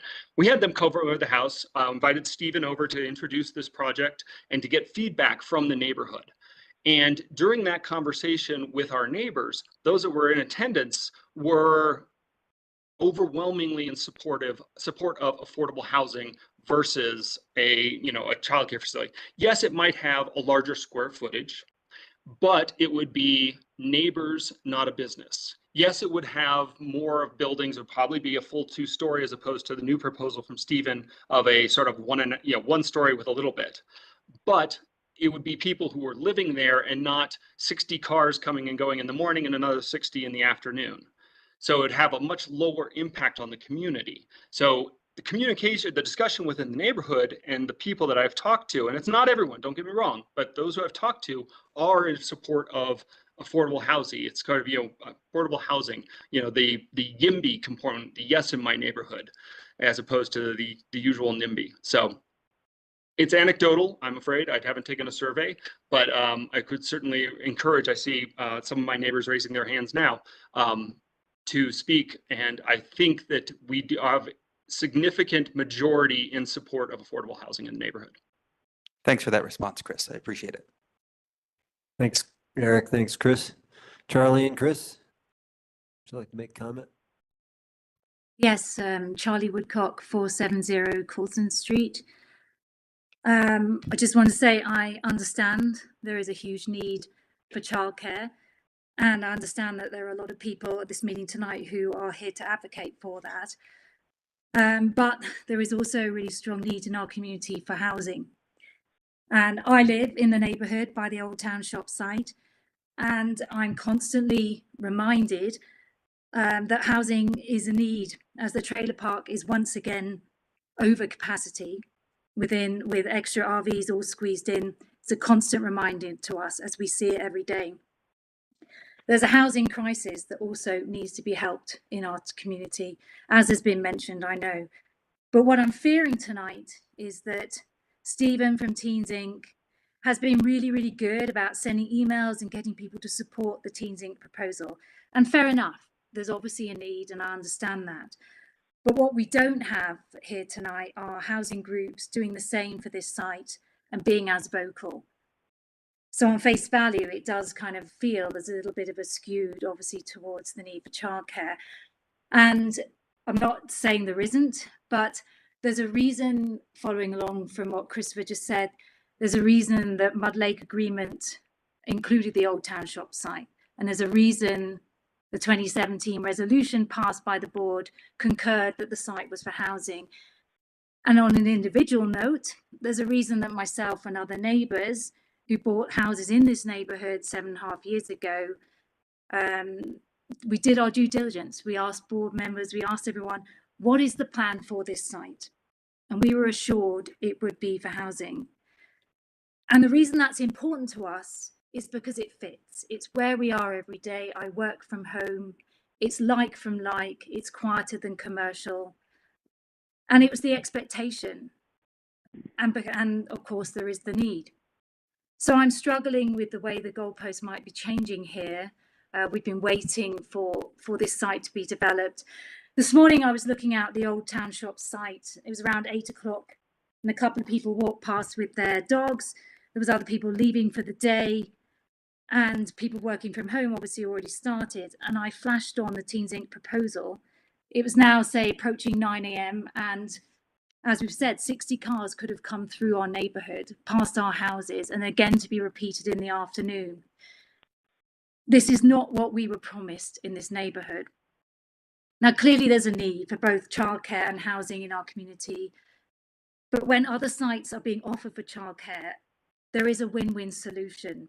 And I just urge the board to seek housing proposals for this site and look at those before you make any decisions on the Old Town Shop site, and just slow this process down if we can. Thanks for listening. I have one question, Charlie. What were you promised and by who? We were promised it would be housing, affordable housing, and by board members at the time and by the workers there, the town administration at the time. It was, we wouldn't have done it. I'll be absolutely frank. We would not have done this if it was going to be, we would be living next to a commercial building. Yeah, this is where I spend all my waking hours and obviously evening, and I'm working from home, and yeah, but I do understand the childcare need. I don't, and I feel like in the neighborhood here, we're coming off as the bad guys. And, it's not what I was saying. We want it to be a meditation garden that's going to be for two people to sit in. We want it to be for a need in the community, and housing matches what is here. And that's what our hope is. Thanks, Charlie. Oh, I have another question. At the end, you said, why would we choose this when there's other sites available? What are the other sites that you know that are available? So it was my understanding that there are the site on, is it 3rd Street or 1st Street? I don't know. There's it was the Ron Mitchell proposal. My apologies, we missed the very start of this tonight. I don't know what you're talking about. So the other childcare centre. What other childcare? The old okay, over well, the rainbow. maybe we've been misunderstood. Yeah, the old over the rainbow hasn't been in use for like 13 or 14 years as a childcare. It would have to be torn down, and it is not owned by town. It's private property. Yeah. That's not what we were talking Oh, about. okay. We had Sorry. just we had just So I heard. just wanted to clarify that. I'm just Yeah, curious. we don't know the specifics of the other sites that were offered. We just know that there were other sites offered for childcare. Okay, Yeah. thank you. Yes. I mean, I do think now that I'm on the line. Yeah, you can. Now you that can I'm go on the ahead, line, go could ahead. I speak? Yeah, Chris, go ahead. You got 3 minutes. Oh, thank you. Thank you. My name's Chris. I also live at 470 Colson Street. And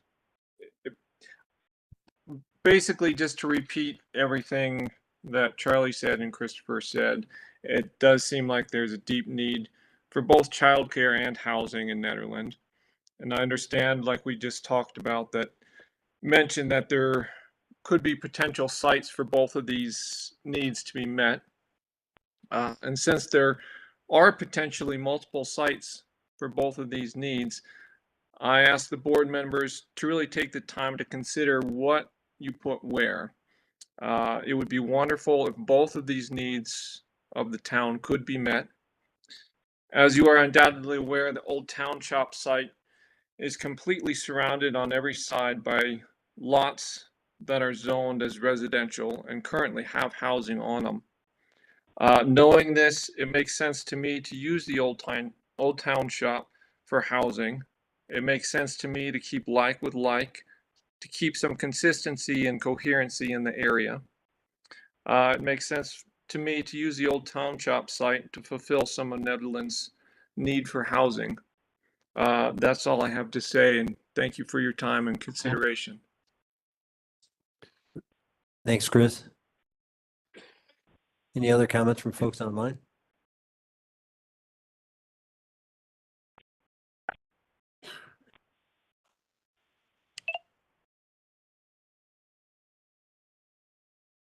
Hello?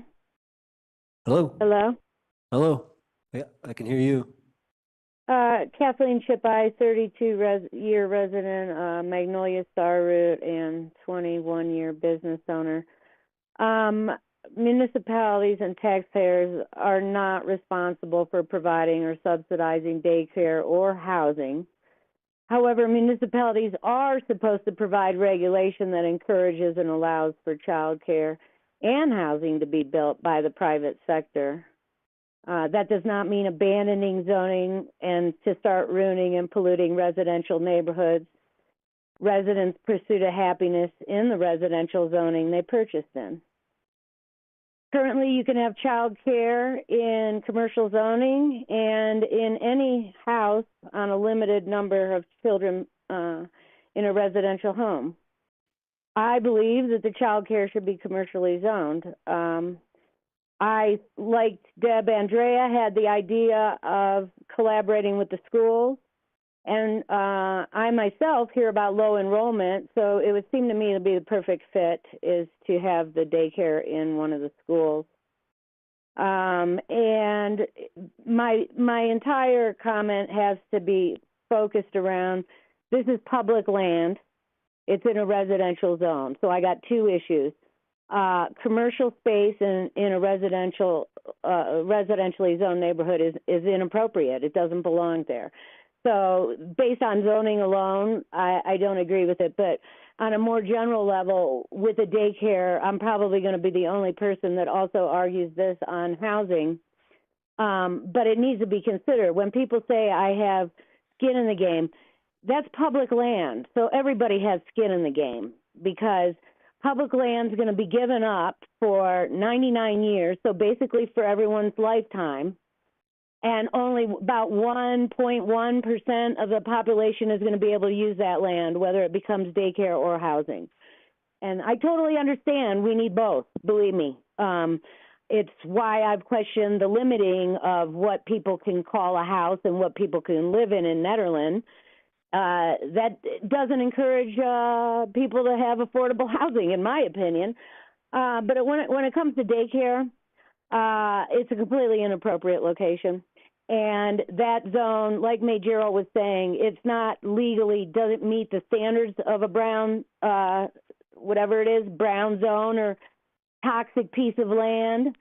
However, it has high levels of a number of things that I wouldn't want children anywhere around, and it's going to cost hundreds of thousands of dollars to get things like the volume of the arsenic and the other things. I couldn't even pronounce half the names of the things that I read are in that soil at 2/3 more than they should be, and right on close to being toxic.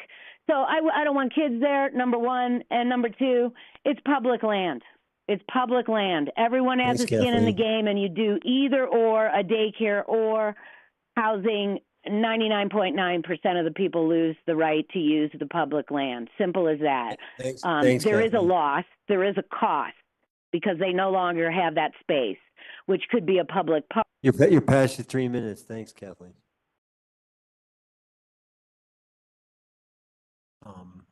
Jenna, I see you online raising your hand.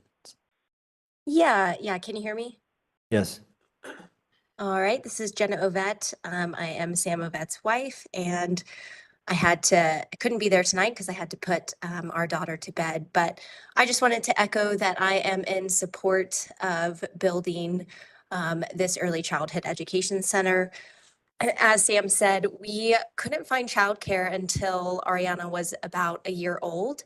This was incredibly stressful because I had to return to work at 3 months, and thankfully they let me work remote, but on the back end, we were basically just juggling caring for Ariana in between meetings. And, so the whole time I'm thinking, how do they not find out that I basically don't have childcare? And, I'm trying to juggle work and caring for my daughter. So that was just, a really worrisome thing to deal with every day. And I see a huge need for this. Another point is that it also impacts my decision thinking when it comes to having another child. If we can't find reliable childcare in this area, then it's just really makes us, it doesn't make that an easy decision as to whether or not to have a second child. So, yeah, I think this needs to happen and needs to happen now. So please vote in favor of this proposal. Thank you. Thanks, Jenna. Anyone else online have any more comments?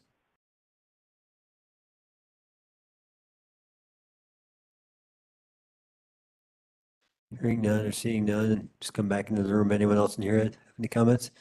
Patty?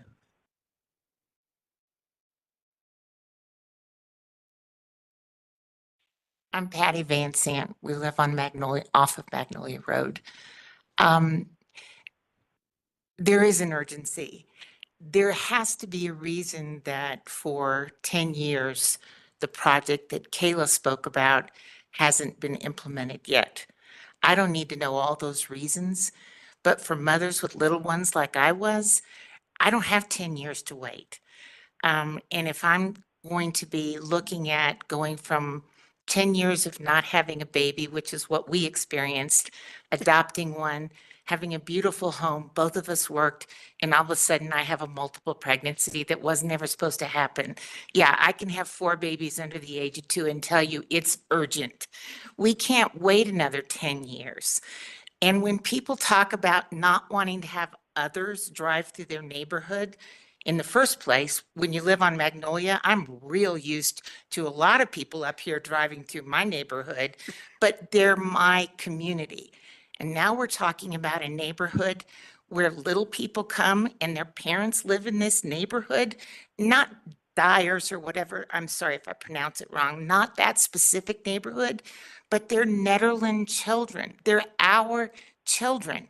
They're not others. We need a place for our children here. And that's something we owe to the community. It's not an either or, we should do housing first and then do childcare. No, I needed it then, right that day when I was told, oh, by the way, this is not baby A, but baby A, B, and C. Guess what? You don't know when things like that are going to happen. And we owe it to our neighbors beyond 3 blocks from my house to have a place where we can bring our kids. And I don't want to wait 10 more years for that or 20 more years. We can make this work. It's this kind of town I know that we are. Thank you. Thanks, Patty. Anyone else have any comments? If not, we'll bring it back to the board for discussion. Just for clarification's sake, current zoning and use group tables do allow childcare centers to be in residential neighborhoods. In fact, all of our residential neighborhoods allow for childcare centers. In fact, that is precisely where we were intending that childcare centers be, right, in residential neighborhoods, not in industrial or other places where it's not appropriate, right? So I just want to kind of take that argument off the table. I want to argue about what's really worth arguing about. And I think we're really grasping at straws here for reasons not to do this. This footprint of the building, this is a nonsense argument, right? It's a small building. There being a playground, this is also not an argument against anything whatsoever. Playgrounds have existed in residential communities across this country and other countries for as long as I think humans have existed. So that's an absurd argument as well, right? The idea that you might have to hear a child while working from home, this is not an argument. This is nothing at all, right? I mean, it's just not an argument. The 60 cars, I think, is. I think, in fact, that's probably the most legitimate argument that we have here, right, is how we would manage the traffic pattern for the Dyer's Addition. There are other large buildings very nearby. There is a fire station, for instance, that has very large vehicles moving in and out. So I think that we could come up with something, right, that manages the traffic better, whether it's making some new one-ways to allow for residents easy access to their homes so that folks aren't coming and dropping off their kids from every which direction, right? Like, I think there are strategic, reasonable and logical ways that we can address the problem of traffic.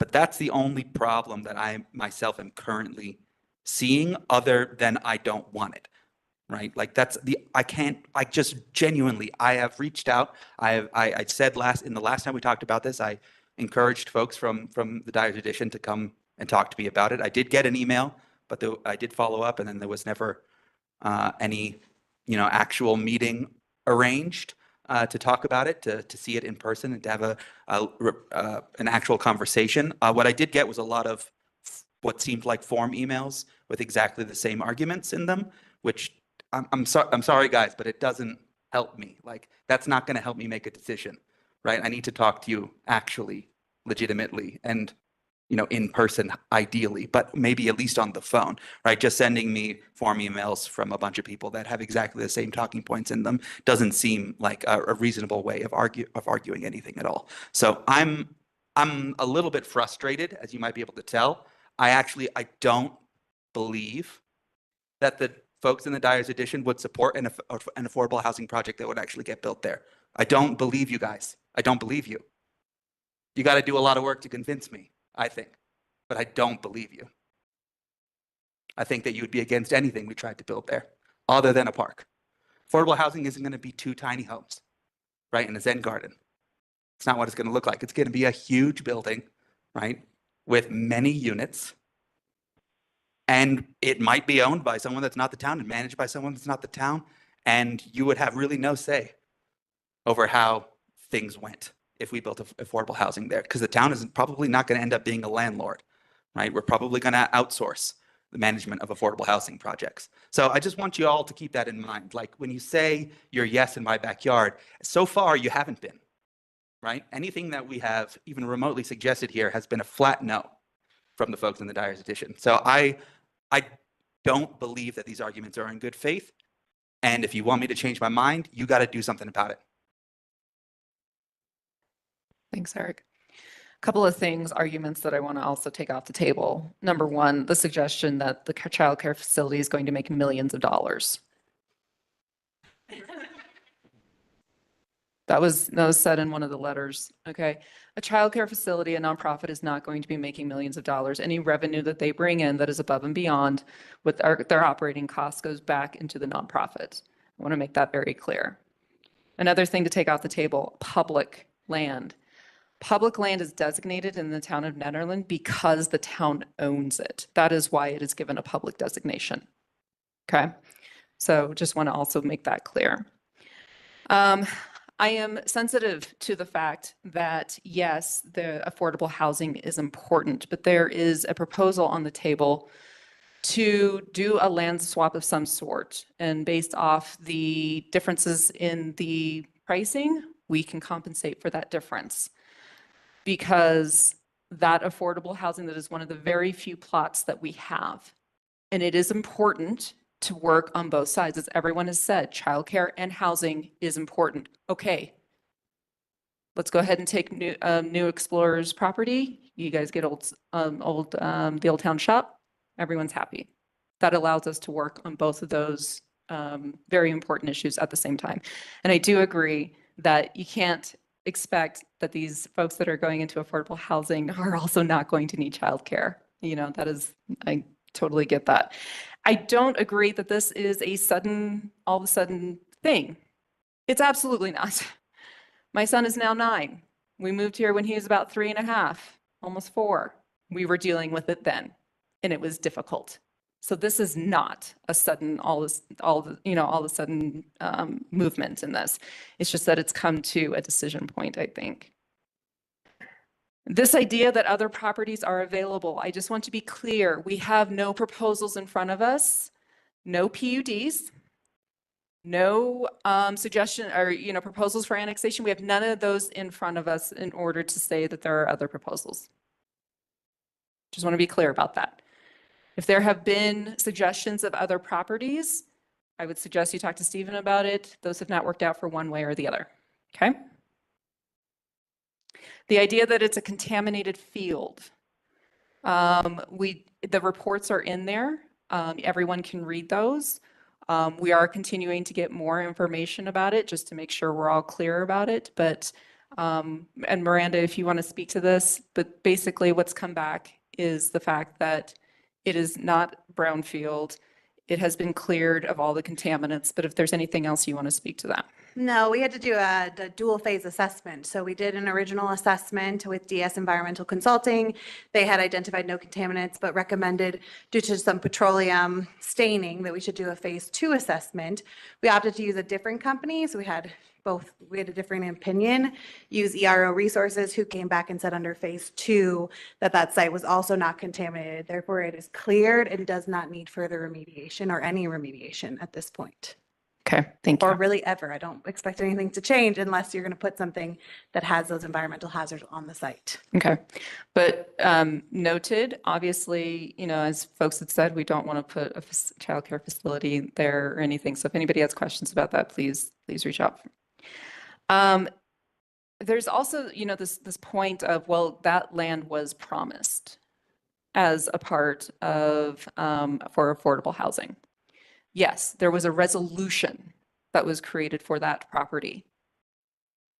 But those previous boards did not move forward to codify that and to therefore make it as a part of log code, right?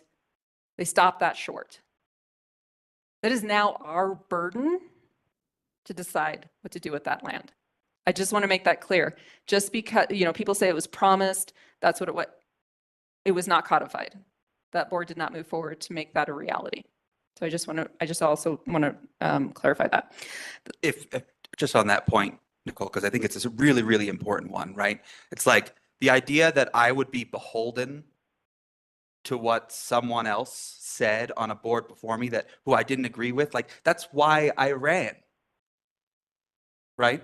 Was to make better decisions for the town.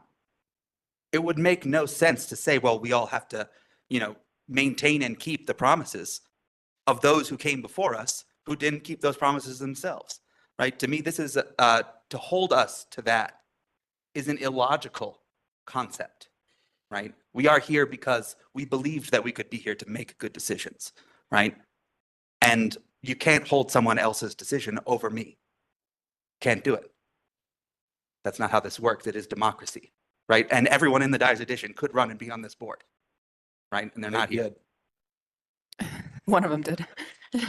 Thank you, Eric. Yeah, so I just want to make that a very clear point. So, and in the end, I'll say this last point, because I've heard from a lot of women, I've been in that place, a lot of parents. There's a lot of mental load that goes with trying to figure out childcare for your young children. This is a problem that I'm looking to solve in my own professional life. How do you alleviate that mental load on a day-to-day basis? More to come on that. But my point here is we have an opportunity, if we can figure out the affordable housing piece and this fact that we have 2 properties that we can put to use, I'd like to see us move forward with this. I think that's a really key piece, right? So whether we can manage the traffic impacts, I think is an important one. I think that we can, and I think those can be mitigated. It's not going to be perfect, but nothing is, and things change. But when it comes to the affordable housing piece, it's going to be hard to say yes to doing this without some solution. We have just made a commitment as a board and as a town to Proposition 123. It's a time-limited commitment. We make that commitment, and literally the day later, somebody says we want to use one of the main assets that we thought that we had for affordable housing, right? And make it a childcare facility. So this to me is the big challenge and what I would like to navigate. And that's the real conversation I would like to have, is how can we find an alternative to the housing problem in developing the Old Town Shop site as a daycare facility. To me, that would be the biggest win, right? If we could find affordable housing elsewhere while moving forward with the proposal from TeenSync. And that's what I would like us to really be talking about, discussing, and trying to find solutions for personally. Yep. Help us help you, in other words. Well, Eric, this is Tanya. I'm sure we can find locations for affordable housing within our town lots. Don't you? I mean, and the same token, I'm sure the people who live in the Dyers neighborhood would say, well, why don't you put the daycare center there? The thing is that this location is ideal for the daycare center. And now I'm addressing the Dyers neighborhood. And the other locations that town owns, and we have several, aren't the right this or that or size, or aren't prepared or ready. And I did ask the mayor and Miranda and Stephen, about the feasibility of some of these other locations for this project, and none of them were appropriate as well as this particular one, which is not to say that they wouldn't be appropriate for affordable housing or housing in general. And now I'm going to take the conversation to the other point of why I'm in support of this, is because I have a high schooler and I'm looking back now at enrollment levels. And I'm looking back at the fact that I didn't worry about this because we had 2 preschools when my kid was that age. It just wasn't even an issue. I mean, I didn't do the infant care, but once he was 2.5, it was not even a problem. It was a choice between, do I take him here or there? Oh, I wonder. It wasn't even like wait list. This is crazy to me. And I'm seeing this is going to compound by the time, if we don't act soon, and we might be too late, because enrollment at the high school is so on the edge that everybody could find themselves in a community without a high school, even though, of course, the Boulder commissioners or whatever they are, say, of course, they're not going to get rid of our high school. But if enrollment gets that low, it could be. And then I think everybody here who's saying no might want to think about what that looks like.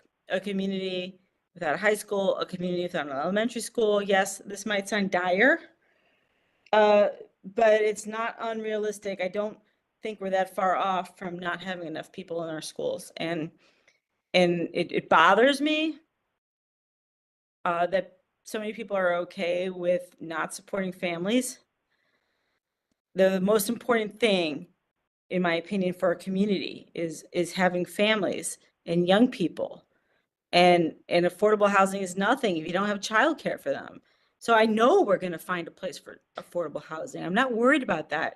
It doesn't all have to be, we don't have to put all 13 units in one location.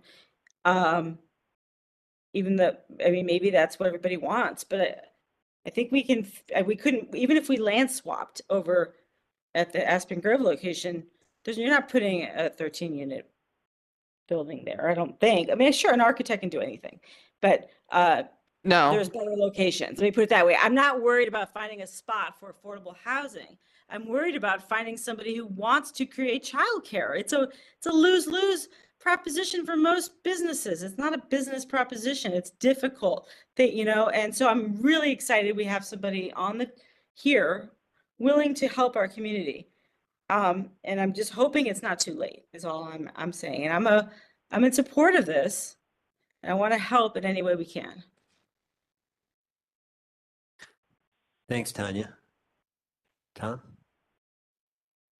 I believe in economy of time. I've heard, I agree with everything that my colleagues have said, and with what a lot of you have brought to us tonight, and I thank you for that. Onward. We'll hear from Jesse when he gets back. I got a few things I'm thinking about.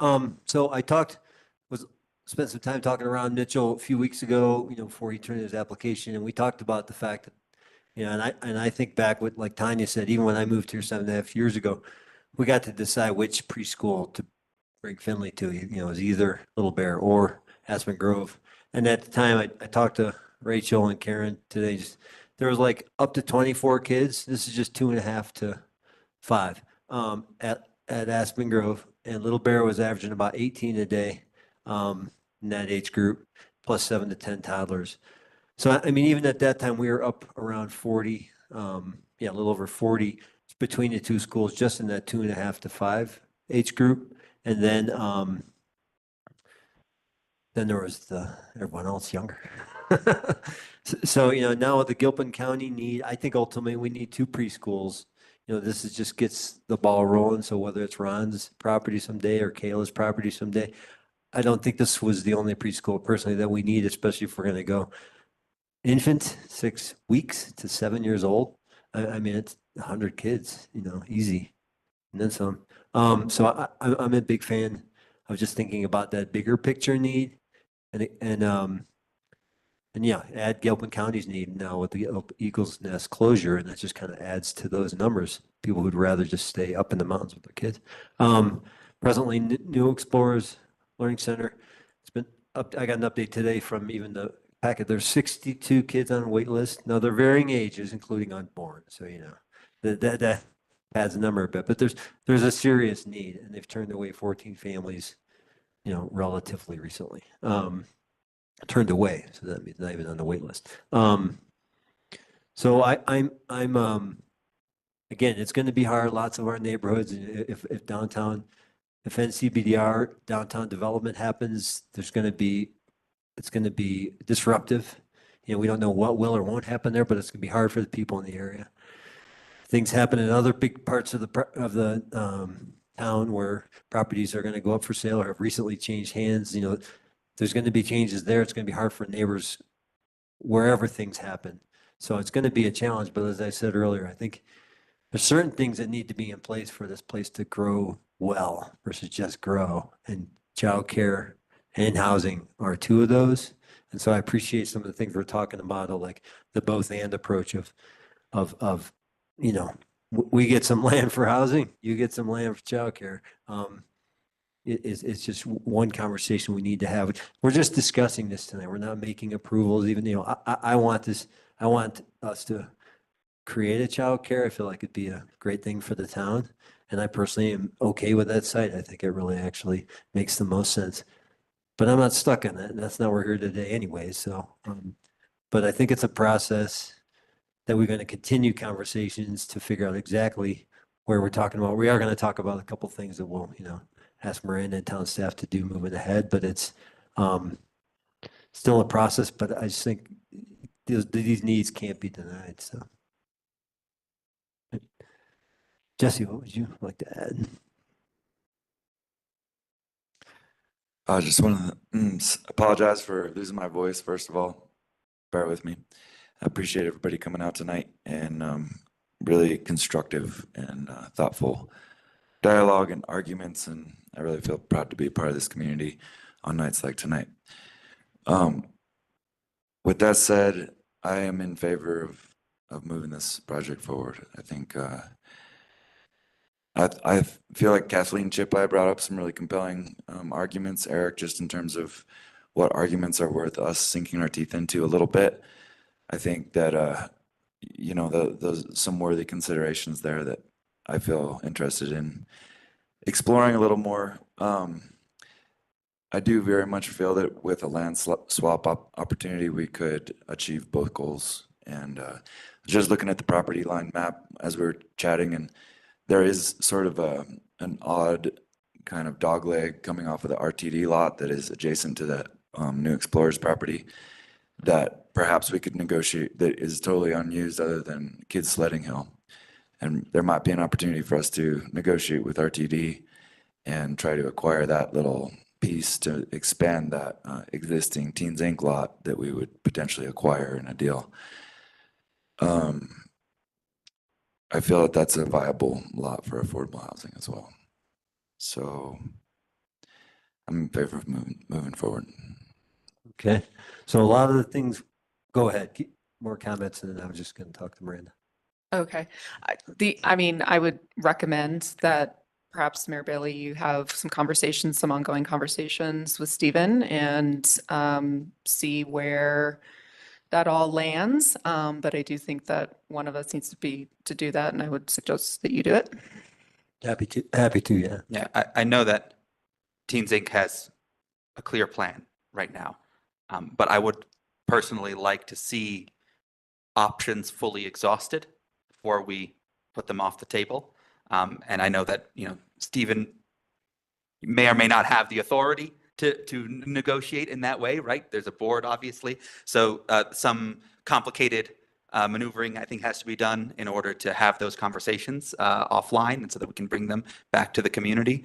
But I would like to see options fully exhausted when it comes to what, you know, properties the town may or may not own by the end of this process. What's for affordable housing? What's for childcare center? And try to find a way to make something that will work for everybody without hampering Teens Inc.'s financing process. So I think that's really the negotiating fulcrum, right? This is Tanya. I just want to say I'm personally against the land swap idea because I'm pretty sure this land needs to be used for the childcare until the building is complete, and then they can move over. And I'm pretty sure that this building is going to be used as equity for financing for the project. So I haven't been privy to any of the conversations regarding land swap with Teens. And correct, I might be completely wrong that this land is not integral for the completion of this project financially. I don't want to hinder this from happening financially for them. I would be in favor of no land swap if we were to move forward with this project and just give them the land like we did for the Teens Inc. project. So to be clear, a land That's where I swap. stand. Yeah, to be clear, just to clarify, land swap would also include paying them the difference of the property if there was a discrepancy. And I figure there'll be a discrepancy. It's a house versus land. Is that, well, we can talk later. I still am not in favor of it. And so I would say so it's a strong word to use, but I'd be violently opposed to just handing over the land for the fact that that's not fiscally responsible of us either. And so, we're not really doing anybody any really favors. We're not, unless we can accommodate them with PIF fees or something like that in another way to make up for that financial burden of losing their equity. And if PIF fees become a part of the negotiations, by all means, let's go ahead and have that conversation, as Eric has said. But to be able to let go of that land, that is one of the few assets that we have, in lieu of nothing in return, that I have a problem with plenty that. in return. It's a community benefit. Absolutely. It's a community I mean, you weren't benefit. here, Nicole, but we gave Eldora the fisherman's lot for a wetland, which is great, because it's great for the ecosystem. But everybody on the board unanimously voted to allow that to occur. I was the only no on that because I thought the land was too valuable for for something like this could happen in the future. And of course, 6-8 months later, this does. I don't understand why now, when there's somebody who actually wants to create a community asset versus an ecological asset, which is great. I mean, I don't want to be like I'm anti-wetlands, but it seemed to me, how are we so quick to give a private enterprise of our land there? And you weren't here for that vote, so I'm not, you aren't the you I'm pointing at, but it's myself and the whole board at the time. Yet now we're all like getting cheap on it. So this is a conversation that maybe I will have another moment, or maybe now is the time. I don't know. I know we have a lot on the agenda. So I'm just not, because of what occurred a year and a half ago with our wetland and fisherman's lot, which would have been a great location for new explorers. And now this whole land swap, like, oh, we can't give away land when we give away land all the time for other reasons, so that Eldora can build their wonderful, differently abled skiing building, which is fantastic. Anyway, I just don't see why this would be held to a different standard than we held other things. We have a history now. So that's where I stand on this. You're not changing my mind. I don't think you're wrong, outvoted Tanya, maybe, at but- all. What's that, I don't think you're wrong at all. And I don't really disagree with you. I think my point is that there could be mutual benefit here that Well, would if not they're hamper. agreeable to it, I'm agreeable to it. That's what I'm saying. I want to talk to them to Yeah. see if we can find something that Sure. would work, right? And it doesn't have to hold anything up, because as we have already established, the gears of government move as they do. They are slow. This is a multi-month process anyway. During that time, we might as well be trying to find what is the best deal for everybody, including the community at large, right? And that, to me, that best deal would be if there was more affordable housing in this town, as well as a new childcare center. And we made the commitment And I do agree, a but month ago. I think we have other locations, which I'm sure the people of Dyers would say, well, why don't you build the new Explorers unit there? But we do have locations in Tilden. We have many locations in town that could have affordable units put in. And I don't know if this is the direction we want this conversation to go, because like I said, our agenda is really packed tonight. I'm just letting you know where I stand on this. I am only in favor of a land swap if it is non-controversial for teens and it doesn't affect their bottom line for getting this done. I don't know why we would give away land for Eldora when we wouldn't give it to our own children. And that's just where I'm at. And I agree with you guys. We need to find the housing. We need to be mutually beneficial and blah, blah, blah, blah. But that wasn't the case a year and a half ago when this wetland thing came up. So. Well, I think this is good to know, so that we can work through this. We're in this part of the process, and we don't have to make this decision tonight. No, So- we don't. Just so you know But where it's I good to am. know that there are two sides, and this discussion is still open, and that's part of what I hope to talk through with Stephen and give him time to talk through with his board, is just exploring and exhausting all options for, how a child care could happen through Teens Inc. And at the same time, keep it equally focused on what we need to do for housing. I think, this process continues, the conversation continues, and it's just good to know what you're thinking. And the one thing, and trustees, you can still make comments, but I think, Miranda, at this point, the only thing, you guys basically did your whole to-do list before. And the only thing really we have is that the planning commission has this use group table edit to the code that they're looking at, amendment to the code that they're looking at. And they're going to look at it next Wednesday, and they either will make a decision. They talked about last week and in the past, and they basically are bringing it as an ordinance to, for their advice to us. But they're either going to decide on it next Wednesday or next month. But we'll find out what they decide, and then it'll come to us. And then what comes out of this process, just so everyone knows, this isn't like a slam dunk we're shoving down anyone's throat. It's just, if that were to happen, that means a private, a school could be put on public land. It would be an SRU process. And as we talked about, there's still a big process to it. And it's not to slow things down, but it's to do things right. So do you need any other things to do with your day? Because you have No. nothing going on. No, I'm good. No, I mean, just again, it is publicly noticed to come before you on December 5th, and that's operating, of course, off the assumption that the planning commission is ready to move it. If not, then we'll postpone the public hearing before the BOT. Great. And just to clarify, that is to amend the use group table. Correct, to have private schools on public lots as a special review use. It's also worth saying that multifamily dwelling units are also not allowed on public lands as it currently stands in the code. However, there is an ordinance coming down the pipeline Right. to amend that. Yes, that needs to increase also housing. happen. So thank you, everyone, for this great discussion, lively discussion on this subject. We're going to move to our second discussion item of the night, just of 8.2 on the budget.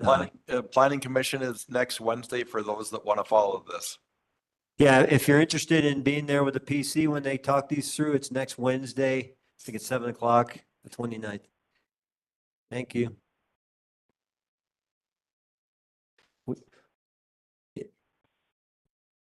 Just a little looking ahead. We have some flexibility on the action items, so we're going to focus on discussion items. And I almost just wonder if you just, there's so much, maybe you just roll through and take breaks as you go. Just a recommendation. You just walk to the restroom.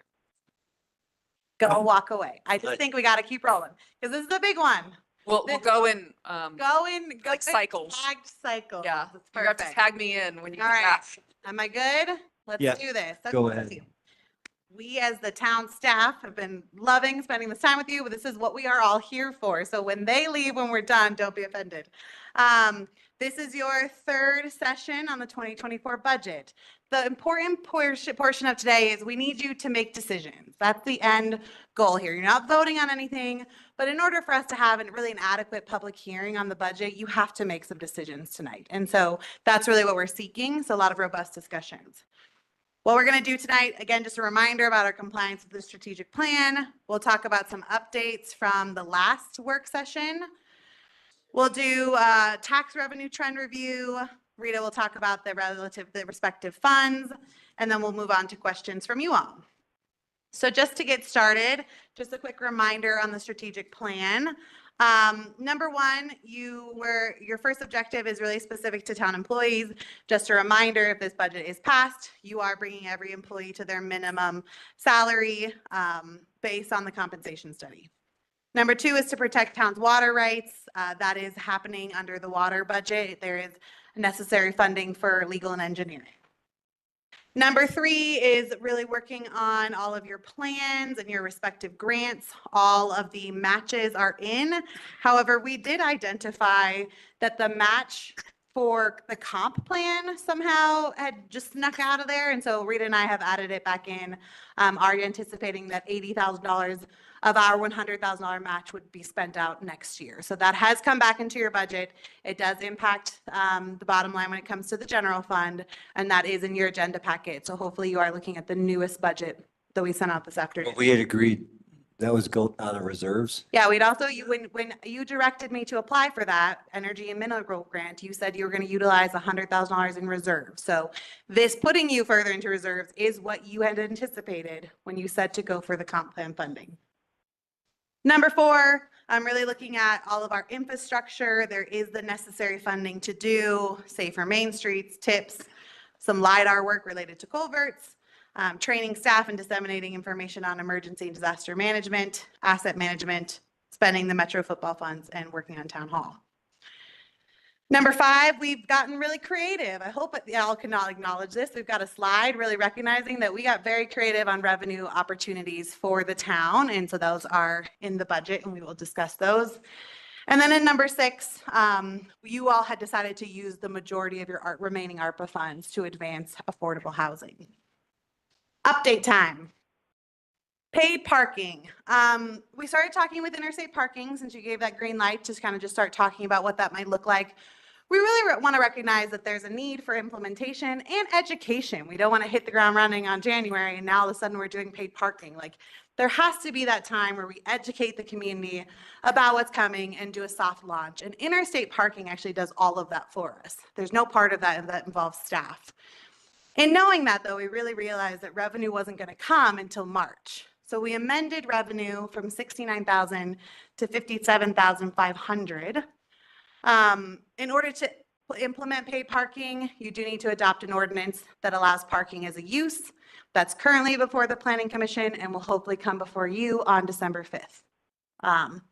We'd also need to officially engage with interstate parking and just kind of agree that didn't make sense until that ordinance had at least passed and we could start to engage in an official contract.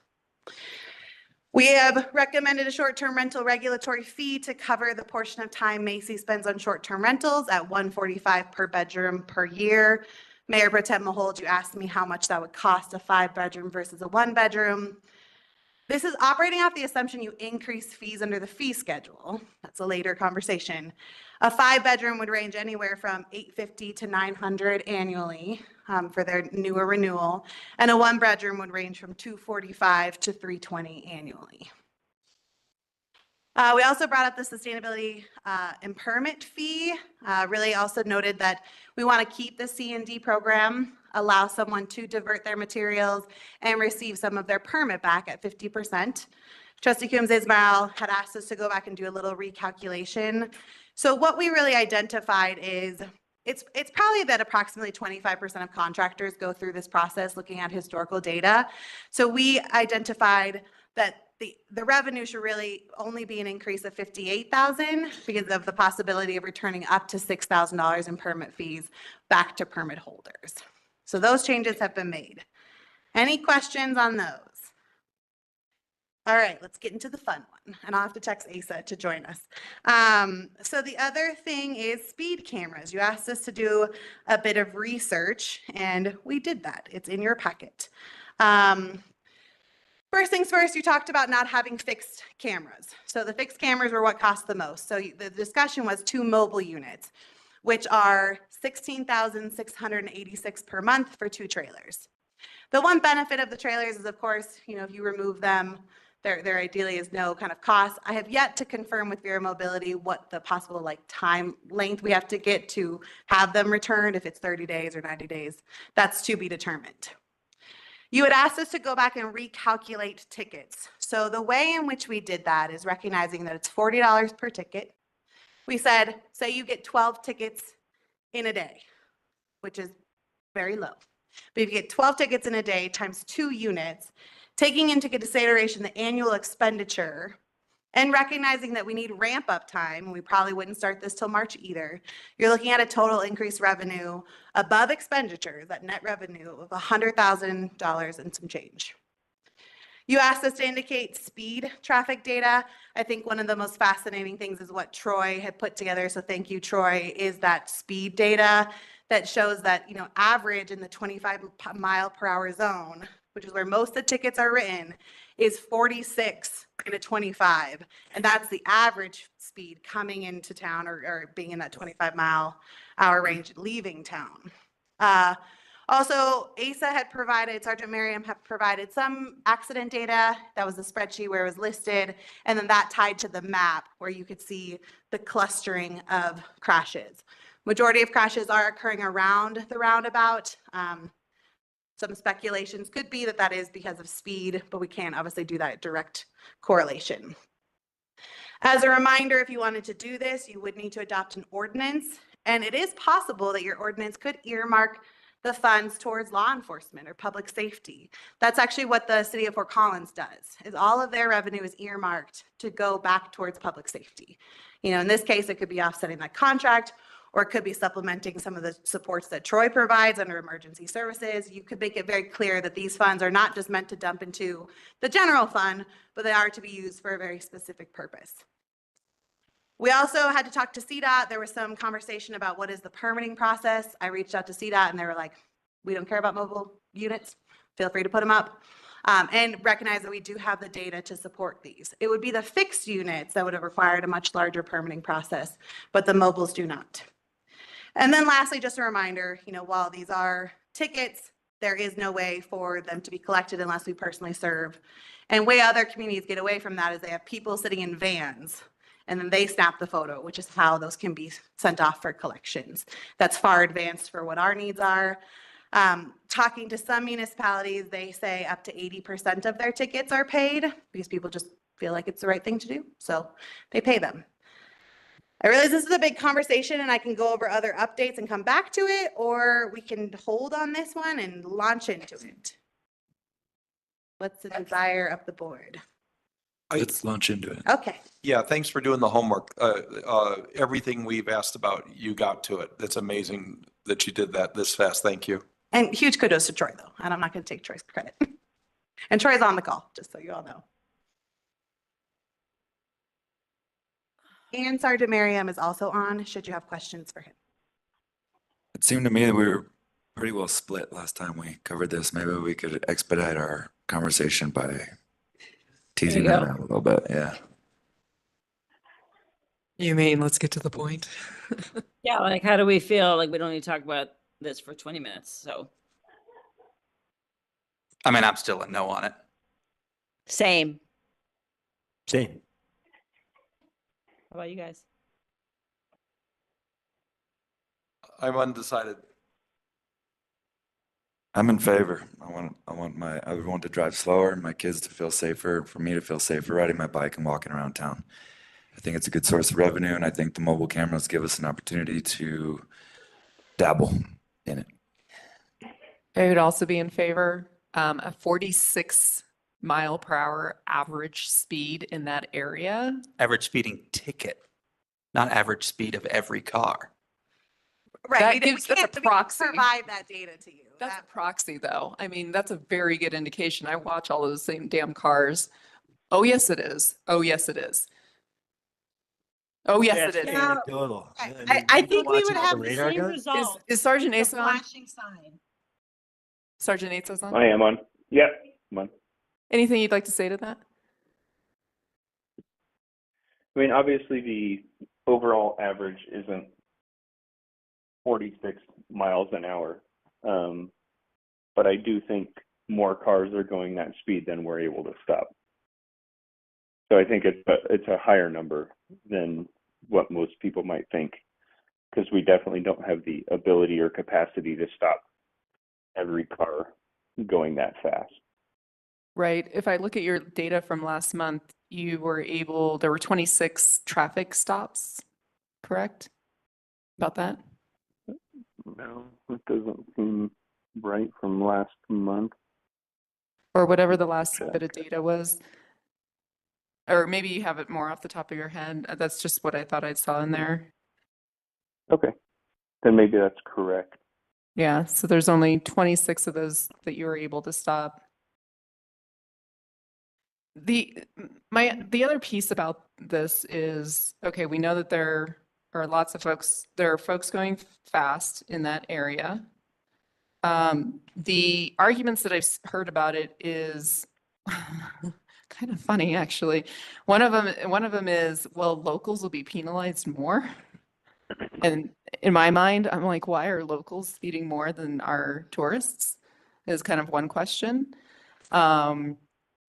And the other, and what was one of the other arguments was, oh, it'll kind of impact the milieu of the town, or it'll decrease in visitors.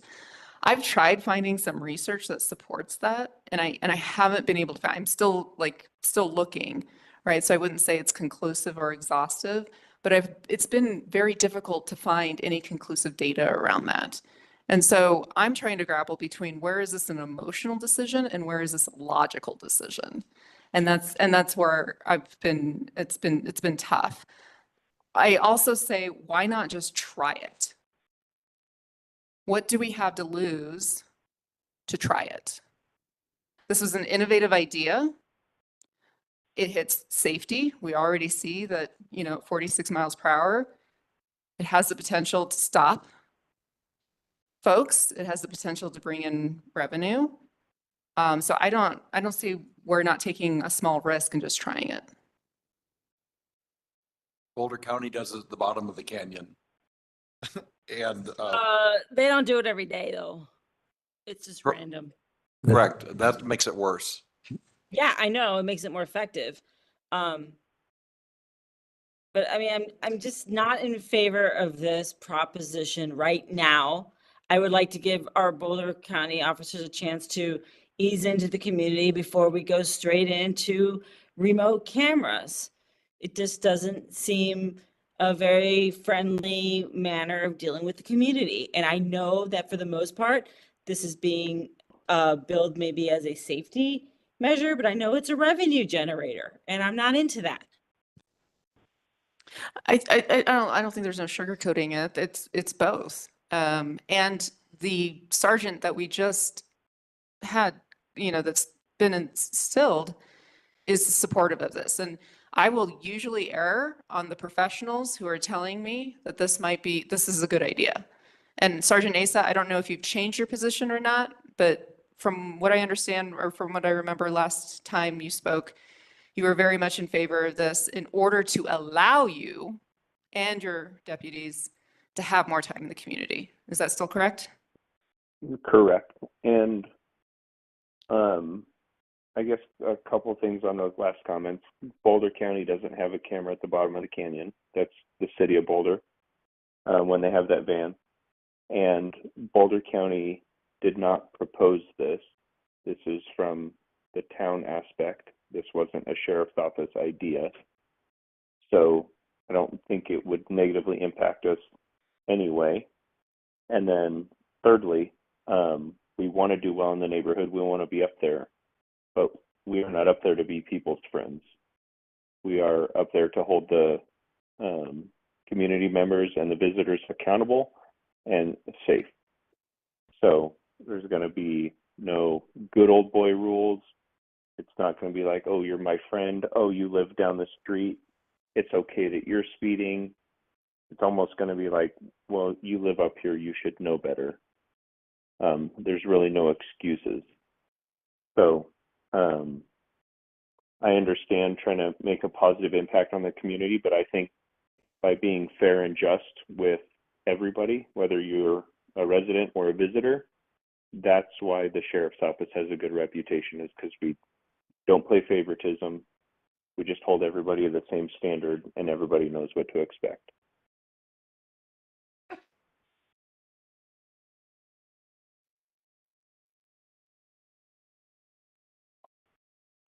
Back to you, Miranda.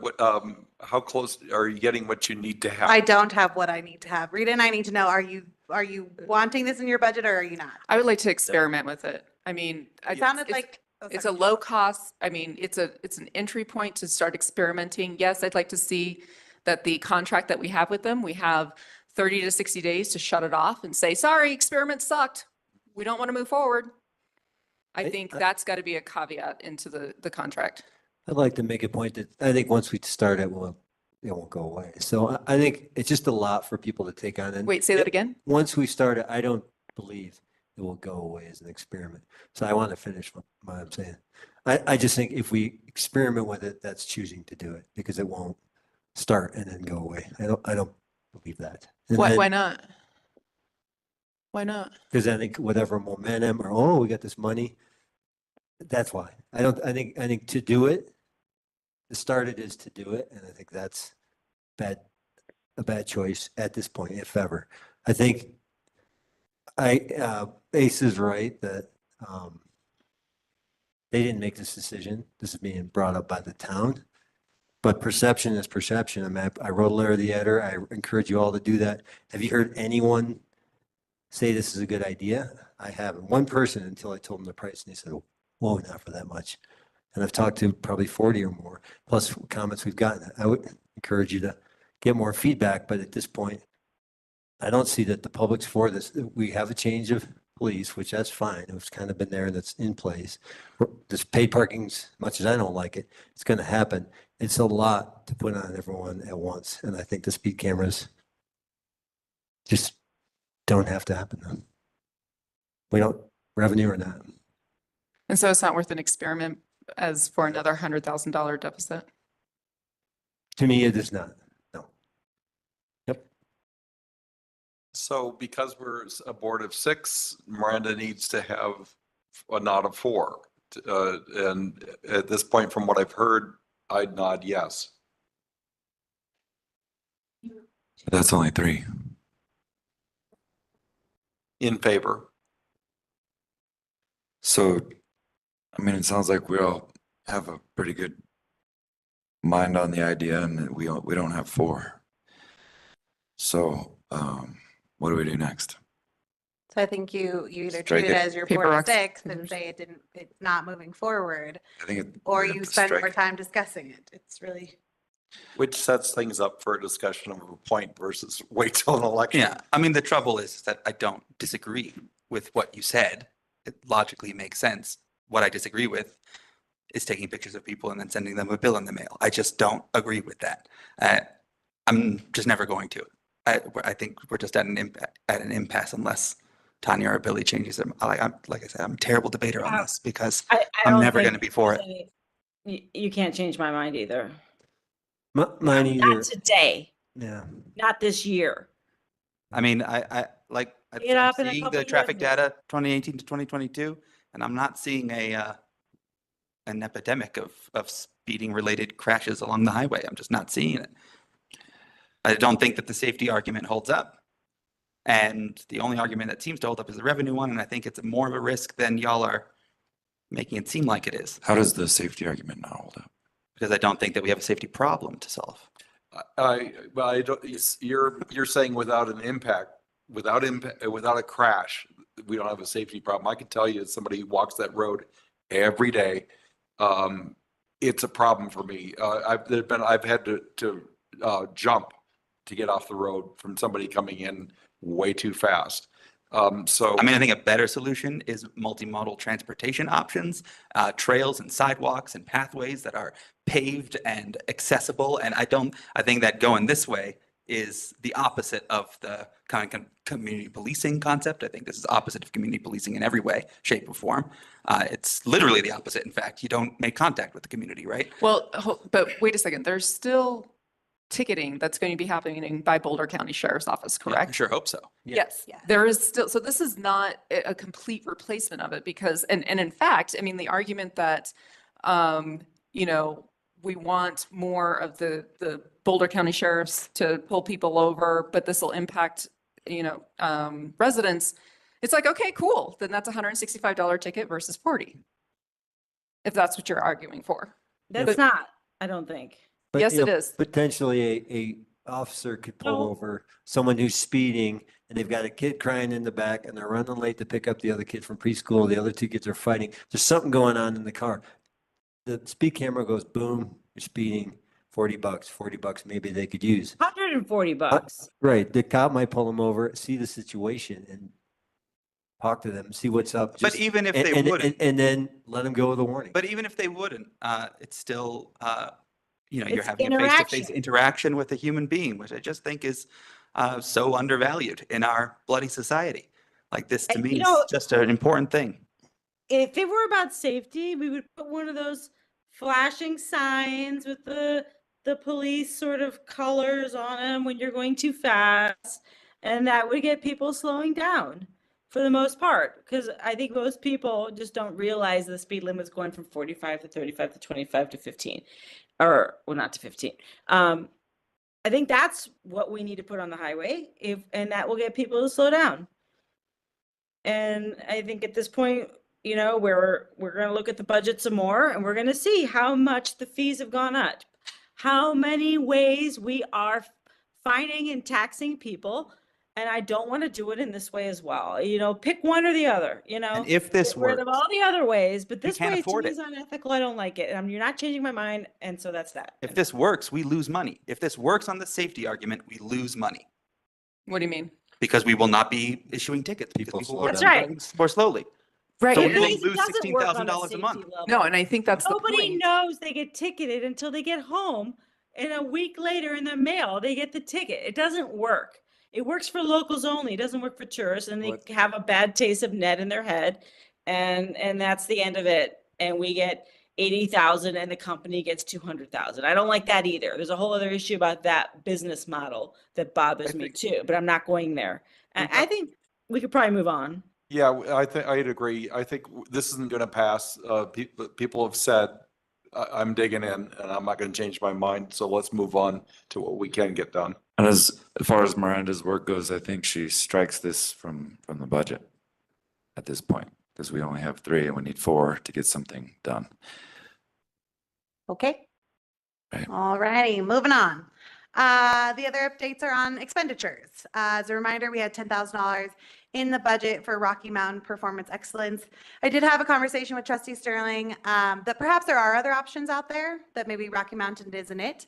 The ask though is that you leave the $10,000 regardless. Let us evaluate other opportunities, whether it's Rocky Mountain or something else, but keep the money there for the investment into staff, the investment into your leadership here. But we did include Rocky Mountain's assessment tool. Mike was generous enough to come meet with our team, which was a great meeting. We're just asking to keep those funds because it is an investment not only into your whole staff, but it is definitely an investment into the people sitting in this room right now. So I'll keep going. IT, as anticipated, we told you there would be an increase in IT services moving to cloud-based. We knew there was going to be an increase regardless of who we went with. Rita has highlighted those lines in your budget so you can see how things have changed. But just wanted to let you all know that, make sure we draw your attention to it. It is not at a place that is alarming to us. We do feel that the outcome of what we're going to get from All Mountain Technologies is going to be incredible.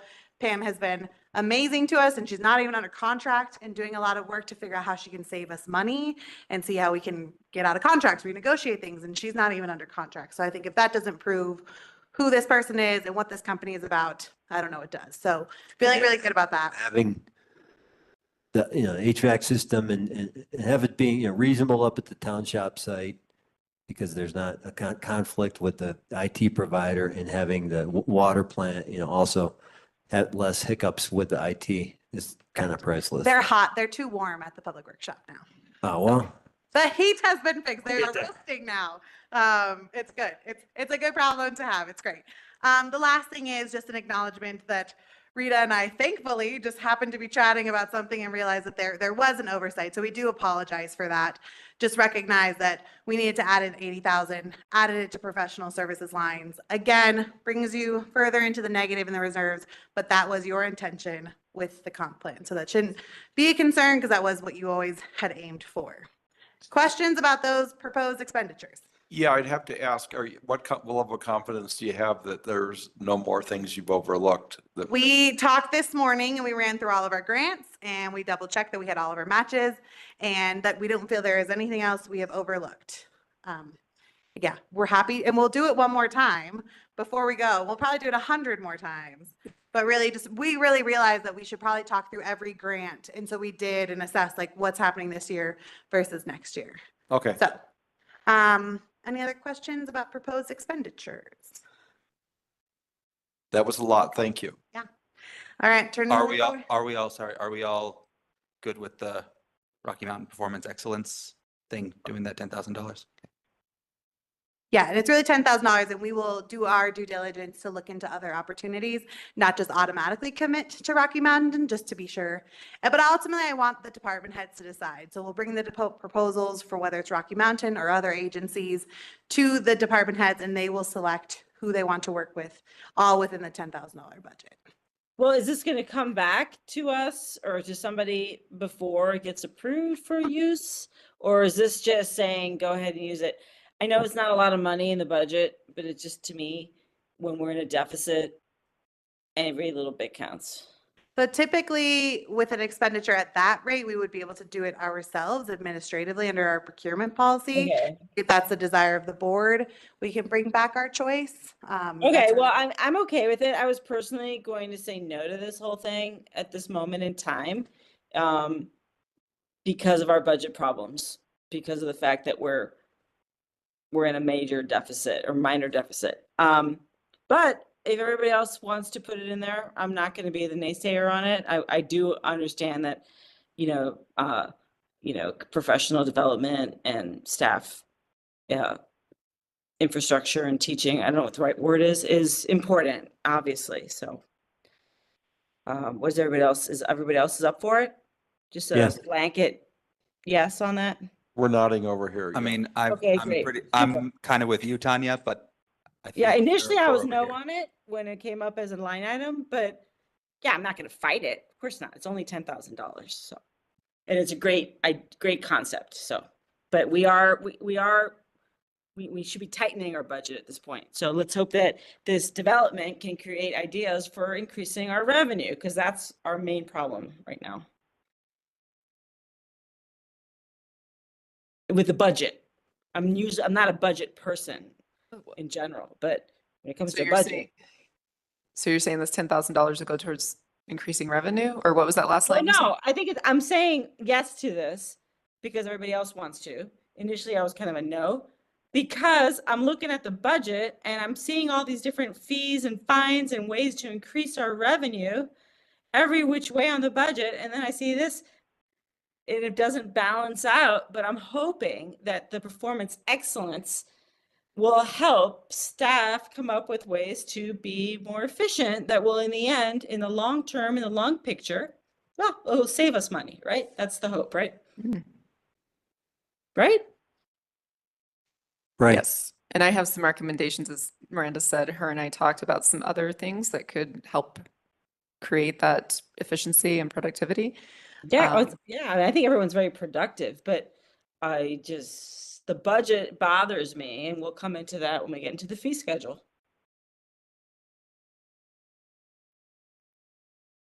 All right, turning it over to Rita. Yay. Anyway, sales tax revenue.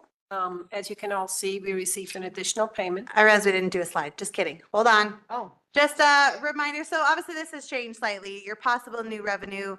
I do want to celebrate and acknowledge the work this town staff did to be creative.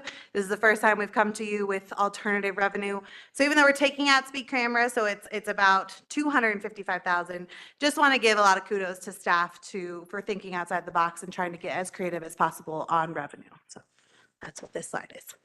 All right, sorry, Rita. No, it's okay. Anyway, sales tax revenue, we did receive an additional payment since our last meeting. The $255,000 received in November were for sales from September. And as you can see, that has increased 18% from the year before. So we are now trending at 6.2% higher in actual sales revenue received in 2023 when compared to 2022.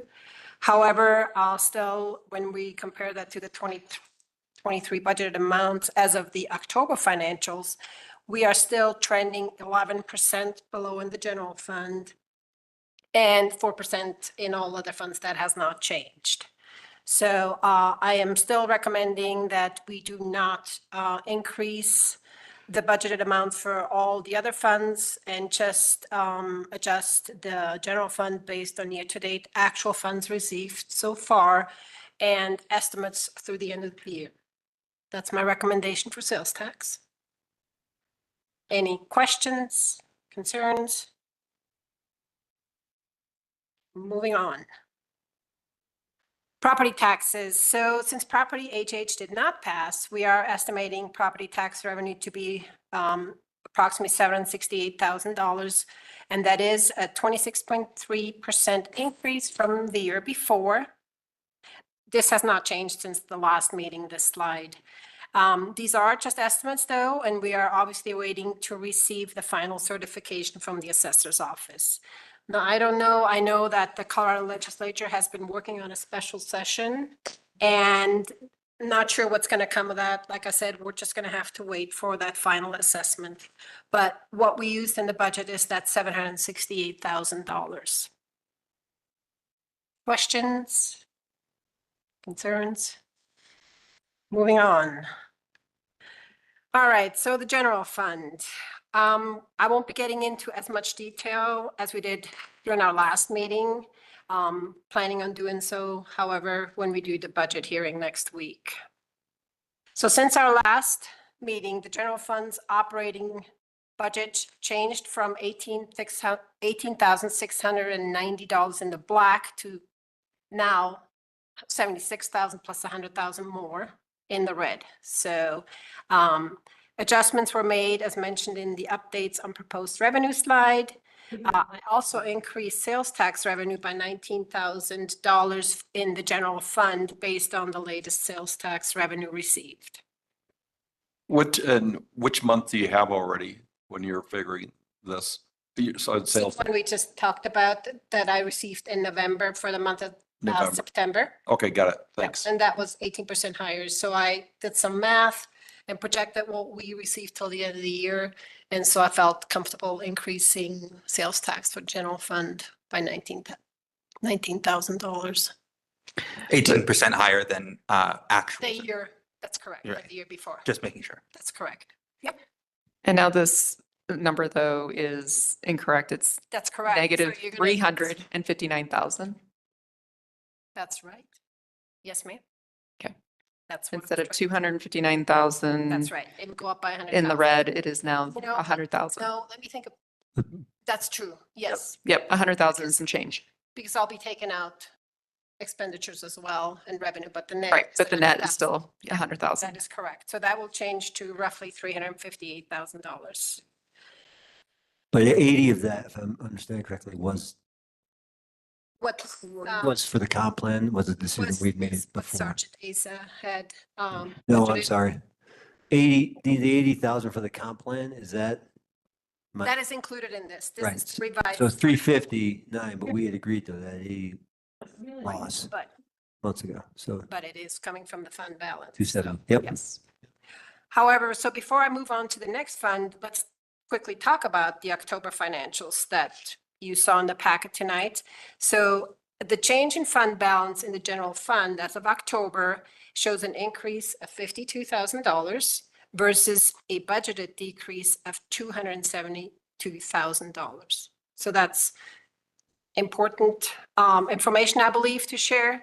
And just to finish up, I thought it might be important to share, and I did this last time, over the past 3 years, the general fund has been increased, had an increase of $609,000 to its fund balance. Can you tell me at the October, for some reason, my, the PowerPoint I got, the PDF, I can't get any of these tables Yeah. to show up. It's in I emailed it as an attachment though to you all. For some reason, No, I have them. I thought they were inserted as well. Well, they were, but for some reason they uploaded a little funny. And I don't know if Macy can fix it really quick, but I don't. No, it doesn't matter, but can you just tell me the October? I was so fixated on finding it, I didn't listen to you. So What are we just- talking about now? October, October. apologize. You had just said something about October. I Also, thought you I'm said- sorry. So what I was talking about is, I just wanted to point out the October financials. Yeah, that's, I mean, That's what you're wanting? yeah, to- do you mind? I'm sorry. I should have listened. I was trying to see it. So the change in fund balance in the general fund as of October is an increase of $52,000 versus a budgeted decrease of $272,000. That's what I was. So as of That's a October. $300,000 $300,000 We're swing, exactly. Right. And we're talking about a $350,000 Right. deficit. Yep. I mean, again- we're actually closer than we think. Yeah. Right, but That's what it's, I think. I want to say, I mean, it's as of October, things can change. Sure. That's where we're at now. And plus and plus we increased the fund balance by $600,000 over the past 3 years. I think that is important as well. Mhm. Any other questions? Because the general fund is the worst, so. Can't get out, I can. I know, the rest will be easy. Anyway, community center is doing great. We are projecting that they'll be operating in the black and will increase their fund balance by $96,369. Yeah, Don. Real quick, it looks like the tables and figures are at the bottom of the slide. So if you scroll all the way down, yeah, you can see Oh. the specific numbers. Oh, cool. Thank you. And I just resent the PowerPoint to you all, so it's at the top of your inbox. Sorry about that. Yeah. Are we good to move on? Okay. Water fund, as mentioned in our prior meeting, the water fund has a very healthy fund balance. We are projecting that the water fund will be operating in the red with a negative balance of 83,000. And when adding in other sources of cash and other expenditures, the change in net assets equals a decrease in the amount of $60,000.87. This has changed very little since our last meeting. Really just for mainly just some corrections for the IT piece. Any questions on the water fund?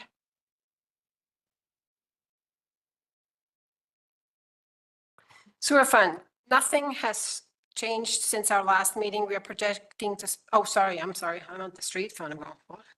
Nothing's changed. That also has a healthy fund balance.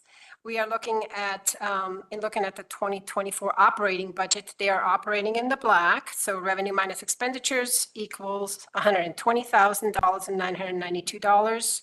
When we add other sources of cash in the amount of $353,616 and other expenditures, which includes debt service and capital improvements, we are projecting a decrease in fund balance of $76,000. Any questions?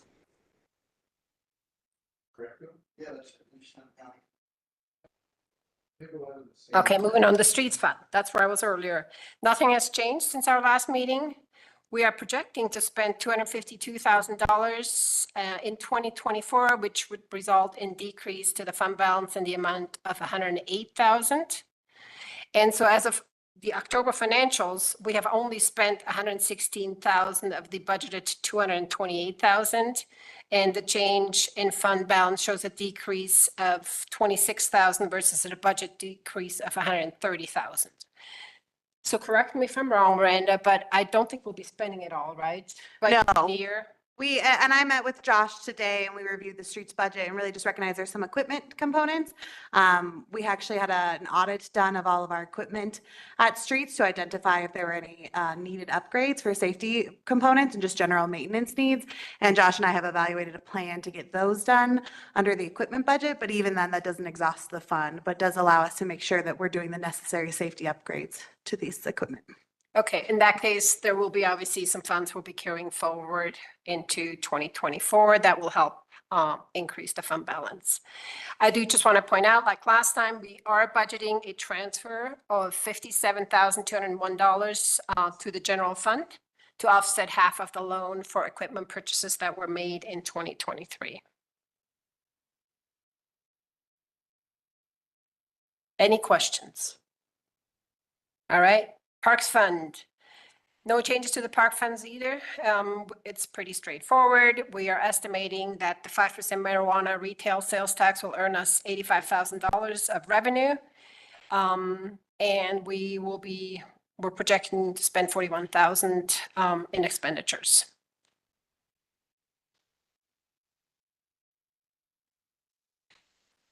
Conservation and Trust Fund, no changes to that slide either.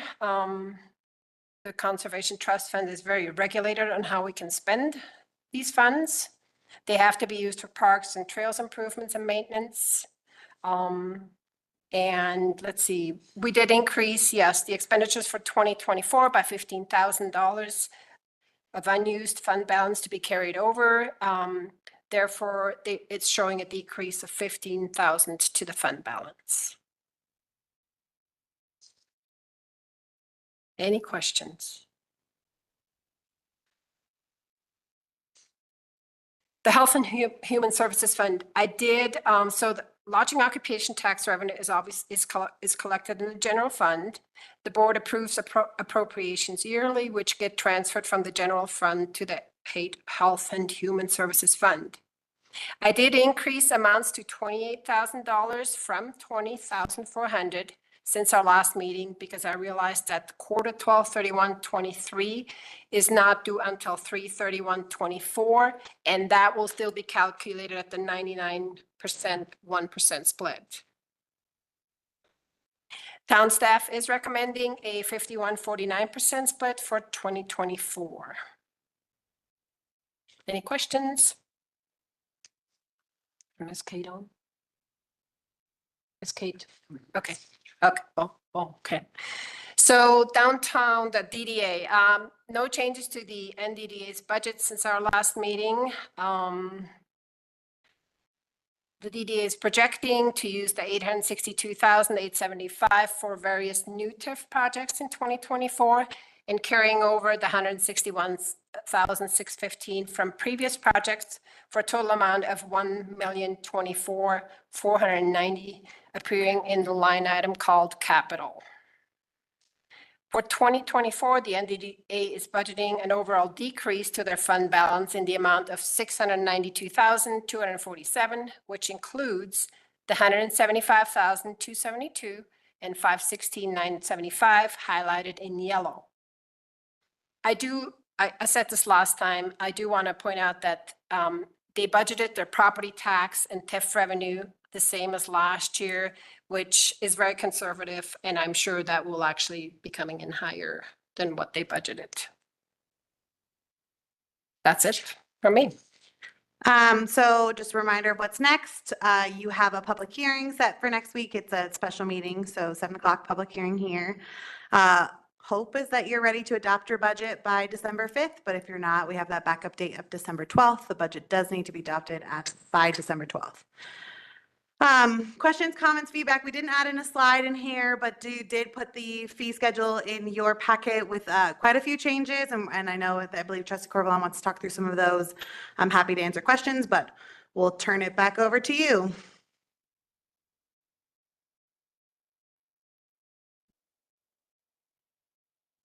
Thank you. Any clarifying questions before we go to public comment? Well, I mean, I had questions about the fee schedule. Okay, Is this the time to ask it? I think it is, yeah. Okay, well, it just seemed like a lot of increases, about 20% on about, I don't know, 20% of the items on there. Just, and it seemed high. I see Britt's got her hand up. Great. And I'm concerned, that you can't do this every year, right? We can't do this every year to balance the budget, just like come up with ways to like, hey, well, let's raise the fees. Maybe that will help. Why are we raising the fees? So I think I might just go in a little bit first and just kind of cover maybe kind of an across the board conversation. I do agree. We do typically come with fee increases. Not, some years are different. Like there are some years in which we decrease funds like from our proposal. And there's other times where we bring an increase. What we've done here is a couple of things. So really just recognizing staff time takes a lot of it. So one of the changes, we actually haven't touched planning and zoning in a very long time. We haven't brought proposals, and at least since I've been here, we've not brought an increase. But just for perspective, when a land use application comes forward, it's going to be reviewed by myself, by Britt, by all of your public works employees, and our hourly wage is anywhere from $30 an hour to $55 an hour. These applications take about 10 hours. I mean, and that's a combination of people working on them. And so when you have 250, that's like barely a drop in a bucket.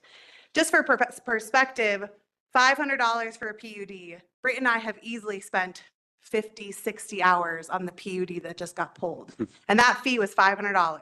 And that's it. And so that should be, don't you think there should be some kind of discrepancy within PUDs regarding how big they are and all like that? Like, why are you charging the same for this PUD as you would for, like a 3-lot PUD?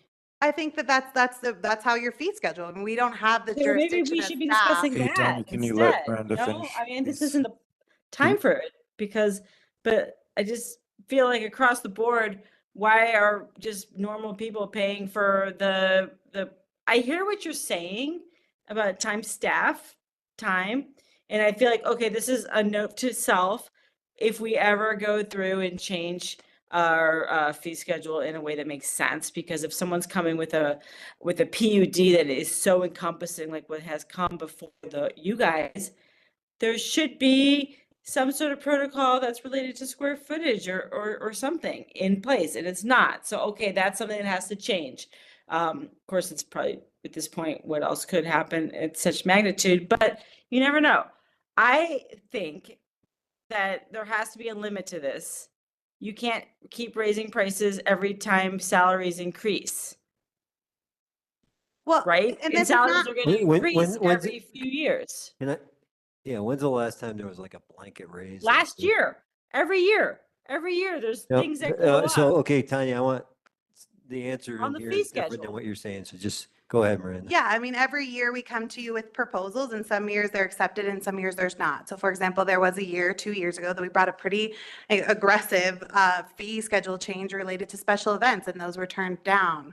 You know, there was also a year that we brought an increase in contractor fees, but we didn't increase license fees. Instead of, we left them both at $50. $50 though is covering an hour of staff time. So when these things are taking longer, we don't personally feel that a $25 increase, it still is not even necessarily covering the town staff time. We feel it's appropriate in recognizing that there is a lot that goes into licensing, and that's the bulk of your changes. You know, while it may feel like a lot of red, you automatically adopted a rate study that included PIF and rate increases. So that's a lot of red on that page, but it's really only planning and zoning and clerking that are recommending just a $25 increase, which is not even a full hour of staff time, because those staff are charged at $30 an hour. So this has nothing to do with compensation. You charge $30 an hour. It liquor has everything. license. A liquor license, for instance, how is that takes an extra hour of time? Liquor do. licenses are very complex, and they also involve other staff time. For every liquor Renewals? license. Renewals do? Yes, renewals involve other staff time. Macy sends out an email asking for evaluation by other staff. When we do renewals, we ensure across the board that that license holder is in compliance with everything from utilities to Okay, their How does backflows. this, how is this with other communities? Brian, of this size? Tanya, you keep interrupting. And I just want got to, the nothing other to interrupt question here. is, how does this stand Well, with these I don't really fees? want to listen if you're gonna not respect when Miranda's talking. Okay, fine. I heard her. I wanted to ask another question because it's getting late. So I'd love to turn it over to Britt. I know Britt wanted to say something. I just wanted to set the scene, and then I'll also turn it over. Real quick, and oh, time flies. I'd like I to have make a another question, motion. so just for the record. Just a sec. We need to make a motion to extend the meeting, which we've already blown past 10 o'clock. I'd like to extend it till 10:30. We have other things to cover. Most of the action items we can likely bump, but this, we need to get into this other discussion item, I think. So I'd like to extend this meeting to 10:30. Yeah, I second that. Thank you. Got a motion in a second? Trustee Corvalon, Yes. trustee Severs, No. trustee Sterling, No. Mayor Pro Tem Mahone, Yes. Mayor Billy, Yes. and trustee Coombs Ismail. Damn. We're not into the budget. Yes. Thank you, sir. So I will turn it over to Britt and Macy. They did, they had done quite a bit of research. So Britt, if you want to go ahead and go first, and then we'll turn it over to Macy. Yeah, I'll be super quick. I will say from my world, I looked at this as just covering my time. And I don't think previously the time has been spent with individuals really making them successful in these variance requests and these PUDs and even building permits. You know, I've heard a lot of people say like, wow, I've never gotten this much communication. Wow, I've never had this move this fast. So it's really just to cover my time. That's you're not covering right now with these fees. And I can honestly say, even in towns like tiny Leadville, you know, it's still large, but it's kind of small. And Idaho Springs, they actually charge not only for an hourly rate for your associate, your admin, or whoever is working on it. They also have an application fee, and they have a board fee for your board time. And so I don't think we are taking advantage of people by raising this by 25 bucks. I think we are just making sure we are covering our time. And I think Macy and I are pretty efficient on the work that we do. And we do it very caring, and we communicate constantly throughout it. And that's not something people get in a lot of cities. So I don't think it's unreasonable for us to make these adjustments to cover our times with a service that people don't really get elsewhere. And so that's just from the research I did this morning. I think it's a very reasonable ask. Okay, thank you. Do you want to go over your research, Macy? Sure. So as Miranda mentioned, business license fees were actually decreased for a new business license. And I've been the town clerk for over 2 years now, and I have not increased any of my fees across the board. I have implemented a few new fees that have been missing from the fee schedule, but I have not increased any across the board in the past 2 years. So going into marijuana fees, the way the fee schedule is right now, the new license is the same price as a renewal, which needs to be restructured. There is no license that is the same price for renewal as it is for a new license, especially for a license like a marijuana license. So that being said, even with my increase, the town of Grand Lake charges $3,000 for a new application and $2,000 for a license renewal. City of Boulder charges a $5,000 late fee. Idaho Springs charges $3,000 for a new license and $2,000 for an annual renewal. Leadville charges $2,500 for a new marijuana license and $1,500 for an annual renewal. So my marijuana licensing fees are extremely low compared to what other municipalities are charging. Okay, thank you. Yeah. Let's hear if town staff doesn't have more to add. What do other trustees think about these fee changes? I'm in support. I am as well. I mean, I share Tanya's frustrations, but I mean, everything is going up in every part of life. The town is not exempt from it. We've got to charge the appropriate fee for the service, otherwise we're not going to survive. Mm-hmm.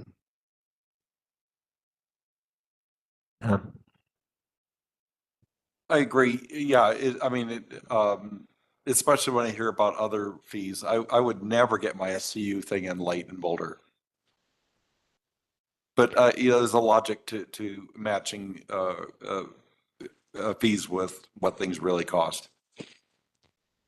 Yeah, I agree. It does seem like a lot's happening to raise the price on locals, but grocery store is doing the same thing to us, and it's it's just happening like I said, all the way around. And seeing that comparison is, just means we're actually still low.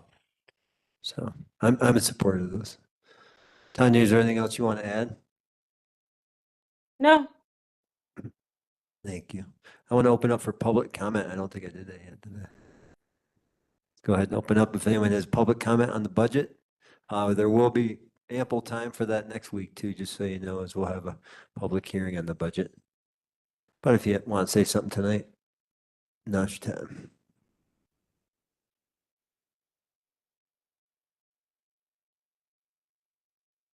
Nope, no one in the room and not seeing any hands online, so I'll go ahead and bring it back for our final. So I think as staff, the only change that we will be making going into the public hearing is removing the revenue and any expenditures related to paid parking, or sorry, not paid parking. Whoa, speed cameras, speed machines. Yeah, while you're at it, take that paid parking out there. We'll just slide it out when no one's looking. I got the thumbs up for me and lots of people in town. Also lovingly known as speed machines, thanks to Rita. That's the only thing that will come off, and that's what will go on to the special meeting. And your public hearing is a time where we do a full review of everything we've talked about to date. Revenue that's in the budget, of course, not historical stuff that has come out like speed cameras. We'll do a complete budget review, and then you'll call for mainly public comment. Okay, great. Okay, hello. I was trying to raise my hand for public comment, but it won't let me raise my hand. Okay, go ahead, Kath. You got 3 minutes. I don't know where you're at because I had to walk away from my computer so you don't get feedback. Oh, we were done because there was no public comments, and we really were just, the only thing that's coming out is the speed cameras, and we're prepping for next week when it'll be the public hearing.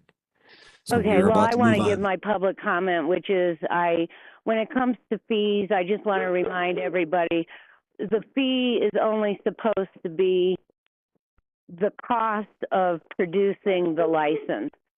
So, like the regular old business license renewal is $50 a year, though I haven't figured out what what cost is happening. All that happens is a piece of paper is put on the printer, printed out, and the clerk signs it and gives you your business license. So I'm still debating the fact that town fees don't match. When it's a fee, it has to match the cost of processing it, and that's it. So I'm still for lowering fees.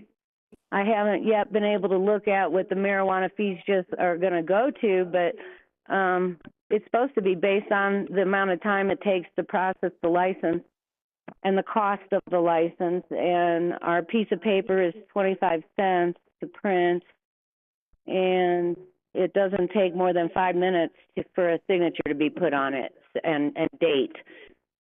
Which is why I've always said that the regular business licenses should not ever expire, and they never did until recently. So that's my public comment on fees. Thanks, Kathleen. Can I respond? Sure. I think that's a good point.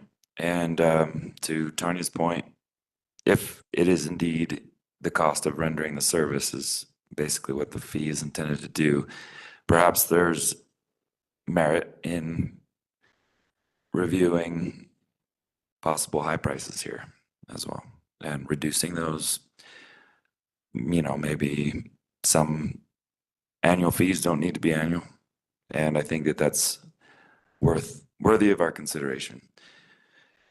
And I would suggest that Miranda review that in between now and our next meeting and come back to us. So can I just add, I'm happy to, and that's a revenue that is decreased. Yeah. I just want to understand the repercussions of doing that. So I want to say that is not something I disagree with whatsoever. I think that it is this board's job really to set these fees. Like, if we want to see these fees go down, then we need a lot more time than 1 week, I think, to work with town staff over a year probably to find ways to make the fees match more precisely to the services rendered. But I think it's a huge, fee schedule, right? There's tons of them in there. So I think we'd have to do it one piece at a time, kind of one department at a time. It's something that I worked on with parks, right? When I was on the parks board, I looked at the parks fees, and we had a very robust debate about that, and I think landed somewhere that kind of made sense. But so that conversation needs to be ongoing a lot more than I think just in budget season. So if we try to do it right now, I think it's just too much of a lift. If we as a board want to see fees go down, then I think we need to do something about it. But we can't just say town staff do it next week, go. Can we hear from you, Miranda, on this? I mean, we'll do whatever you want. If you're asking us, to Trustee Corvalon's point, if you're asking us to say, how long does a land use application take? It's really just going to depend. No, I was thinking maybe there's some low hanging fruit, I guess, if Kathleen's indeed correct in that, there's some of these things where you just print off a piece of paper and sign it and hand it over. Maybe that is $50 might be a little high, could be half that. But It's still the staff time, though. Just because you printed off a piece of paper didn't mean that Macy didn't spend an hour updating your spreadsheet, checking the Secretary of State's office, making sure there's compliance, following up. And so it's not just about the piece of paper, it's about the time. And we weren't trying to be we felt like $25 felt appropriate across the board because, the Macy and Britt's time is $30 an hour. And so that's recognizing that, some of these take multiple hours, and it just really depends on permit. And so sure, some permits move faster because they're in full compliance and others aren't. And so they require much more time of Macy's follow-up. So to me, it just averages out in many ways by charging just kind of a flat rate and recognizing that some take significantly more time than others. But to the point of you and your staff's research, some towns do charge based on the actual hours taken. It's just I would not be interested in moving to that. I would really advise against that. You're then asking us to track every second of our time. Like, that's not a good use of town staff time to start a clock and end a clock just to figure out how much time someone spent on a permit. And in many ways, in Britt's case, there's 6 or 7 of us working on this thing at the same time at varying times. And I would rather just charge a flat fee. And so we're happy to take this back and sit down with it again and look at it again and just figure out, I would say we feel that this is appropriate. We also respect if this is too much of a lift, we will absorb that and take that on and recognize that perhaps you want to just leave things as is and come back, but really a $25 increase is not earth-shattering in many ways. And I would add that it is common to have annual license fees. The city of Fountain has an annual license fee of $65 for all new and renewal and require a new application each year. Idaho Springs requires a $75 annual fee. Contractor licenses are $100 annual fee. Town of Silverton is $175 for a new license, $125 for annual renewals. Going on to the town of Eagle, $75 for an annual fee. Canyon City, it depends on the type of license, but ranges between $25 to $250. So I have performed some research on this. It is in line to charge annual fees and renewal fees and to do renewal processes. And I think that the $25 increase is in line with what these other fees look like in other municipalities. Well, I have a question about the contractor fees. The ones, that's a new fee that we brought in, I don't know, at the most 5 years ago, where anybody who does work in the town of Nederland, even if they're not physically based in Nederland, needs to register with the town of Nederland and have a contractor fee. To me, that, and I know we got a lot to do today, but I just want to leave it here. That fee is simply a money grab. There is, what kind of due diligence is happening here besides them having to give a fine, pay a fee, and register their company? Is everybody, are you guys checking to make sure with Better Business Bureau that they're a reputable company working in a town of Nederland? I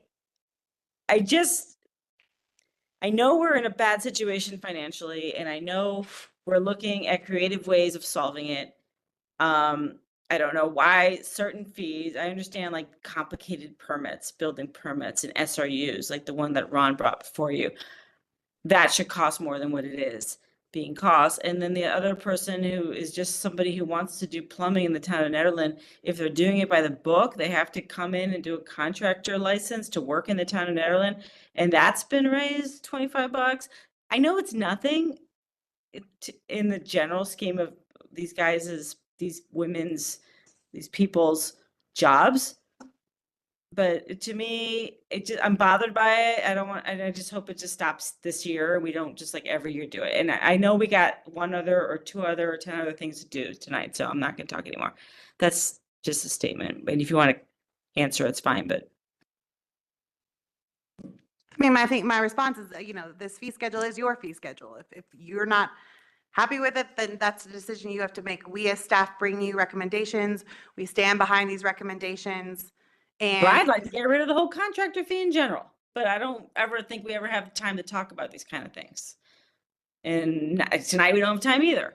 So, we just don't have time. That is common, I will say, in many cities. I don't think there's ever like anyone who, besides like someone who's maybe just kind of starting up a business, most places don't even think twice. They'll usually contact and say, who do I need to contact to pay my contractor's license before starting my permit with you? So I think that's very much expected in many cities. And I don't know if there's more that goes into it with Macy checking, but some of these like electricians, we need to know that they're good in the state of Colorado. So I do think it does have some value, but that's just my opinion, knowing that I know valuable and licensed contractors are working on these building permits. I'm happy with the fee schedule. I am too, unless we can give very direct, specific changes right now. I think it's time to move on. well, and just a reminder, yes, you have a public hearing and you'll hear from the public too on this. And at your meeting on the 5th, you can continue to talk about it. I just think that's going to kind of impact your ability to likely approve that day. But again, this is yours to give us direction on. It's not us just trying to say like, this is what we're doing. You have to, there can be a conversation, and that can occur after this. If someone wants to email us as town staff, email me and we can talk about it. We are happy to do so. Well, that sounds good. And it does, yeah, we have time to talk about it and there will be a public hearing. So it's not like, And I just really want to highlight that I think the biggest concerns is in Macy's world and Britt's world, so clerking and planning and zoning, because all of the changes in water and sewer are adopted as a part of your rate study. And Andrew was also just kind of creative in terms of breaking things out. So if someone wanted to connect to a hydrant for temporary use, that's all spelled out. I mean, historically, we haven't always allowed water to be kind of pulled from town from a hydrant. And so Andrew added that in. So I don't want the red to like stress people out, because some of this stuff is just natural changes that will come from year to year, especially in water and sewer. Those changes, you adopted a rate study to make those changes. And we have a new rate study coming out in 2024. And so those numbers are probably going to change again. Correct. So, you know, if there's desire to kind of further, I mean, we're happy to go back and talk. I think we could come back to you at the public hearing and really tell you how long some of these things do take and some averages, and help understand that this is for town staff time. And that's the primary of it, is town staff time. We're not looking to increase escrows or anything like that. It's really just the application fee and how long it does take and how many people get involved, especially in planning and zoning. thank you. So I think we are done with this discussion item. Anything else you need, Miranda, Rita? Nope, we'll see you all next week. Okay, so for everything This else, town staff are probably going to take off the bulk of them, so see you guys. good night to Thanks. them. Thank you. Except for Macy. So amendments to election section, we're going to move that to, we'll have a special meeting on 28th, in and around the budget hearing. We'll discuss the amendments to the election section of the NMC on the 28th. We will also discuss the BOT vacancy on the 28th. I'll need to make a motion here in a minute to move the housing needs assessment because it was posted. The rights of nature and the BOT appointment to the BZA will happen sometime soon, but not on the schedule yet. So to go to the house, if everyone go to action item 9.2, I just want to make a motion to, help me with a word. Is it move to continue? Thank you. Is it continue? Move To to a date continue to a The date public- certain of December 5th. They need to indicate it's a public hearing. Well, Courtney Madsen. I would say move to continue whatever the action item, the public hearing on ordinance, blah, blah, blah, whatever it is. Okay, yeah, I move to continue the public hearing on ordinance 851, amending Article 9 of Chapter 16 of the Town of Nederland Municipal Code to allow for certain administrative variances. Second. To what date? What date are Oh, you moving it to? To the December 5th BOT meeting, Okay, 2023. yes. Second? When you're ready, Macy? Trustee Coombs Ismail? Yes. Trustee Severs? Yes. Trustee Sterling? Yes. Mayor Pro Tem Mahone? Yes. Trustee Corvalon? Yes. And Mayor Billy? Yes. Thank you. So with that, are we obligated to do public comment on non-agenda items? Okay, yes, I want to open up for public comment on non-agenda items. We have no one in the room, so if you're online and you have something you want to talk about on the non-agenda item, now is the time.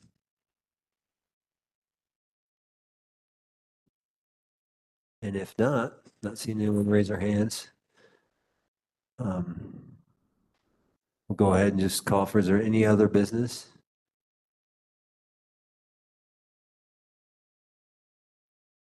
Motion to adjourn? Second. Second. A motion I and a thought might second. had other business. Okay. Mayor Billy? Yes. Trustee Corvalon? Yes. Trustee Sterling? Yes. Mayor Pro Tem Mahone? Yes. Trustee Severs? Yes. And Trustee Coombs Ismail? Yes. Okay. At 10. Good job, everyone. Congratulations, Eric and Sarah and Rosemary. Oh, thanks. Yeah. Yeah. It's awesome. Freaking thrilled.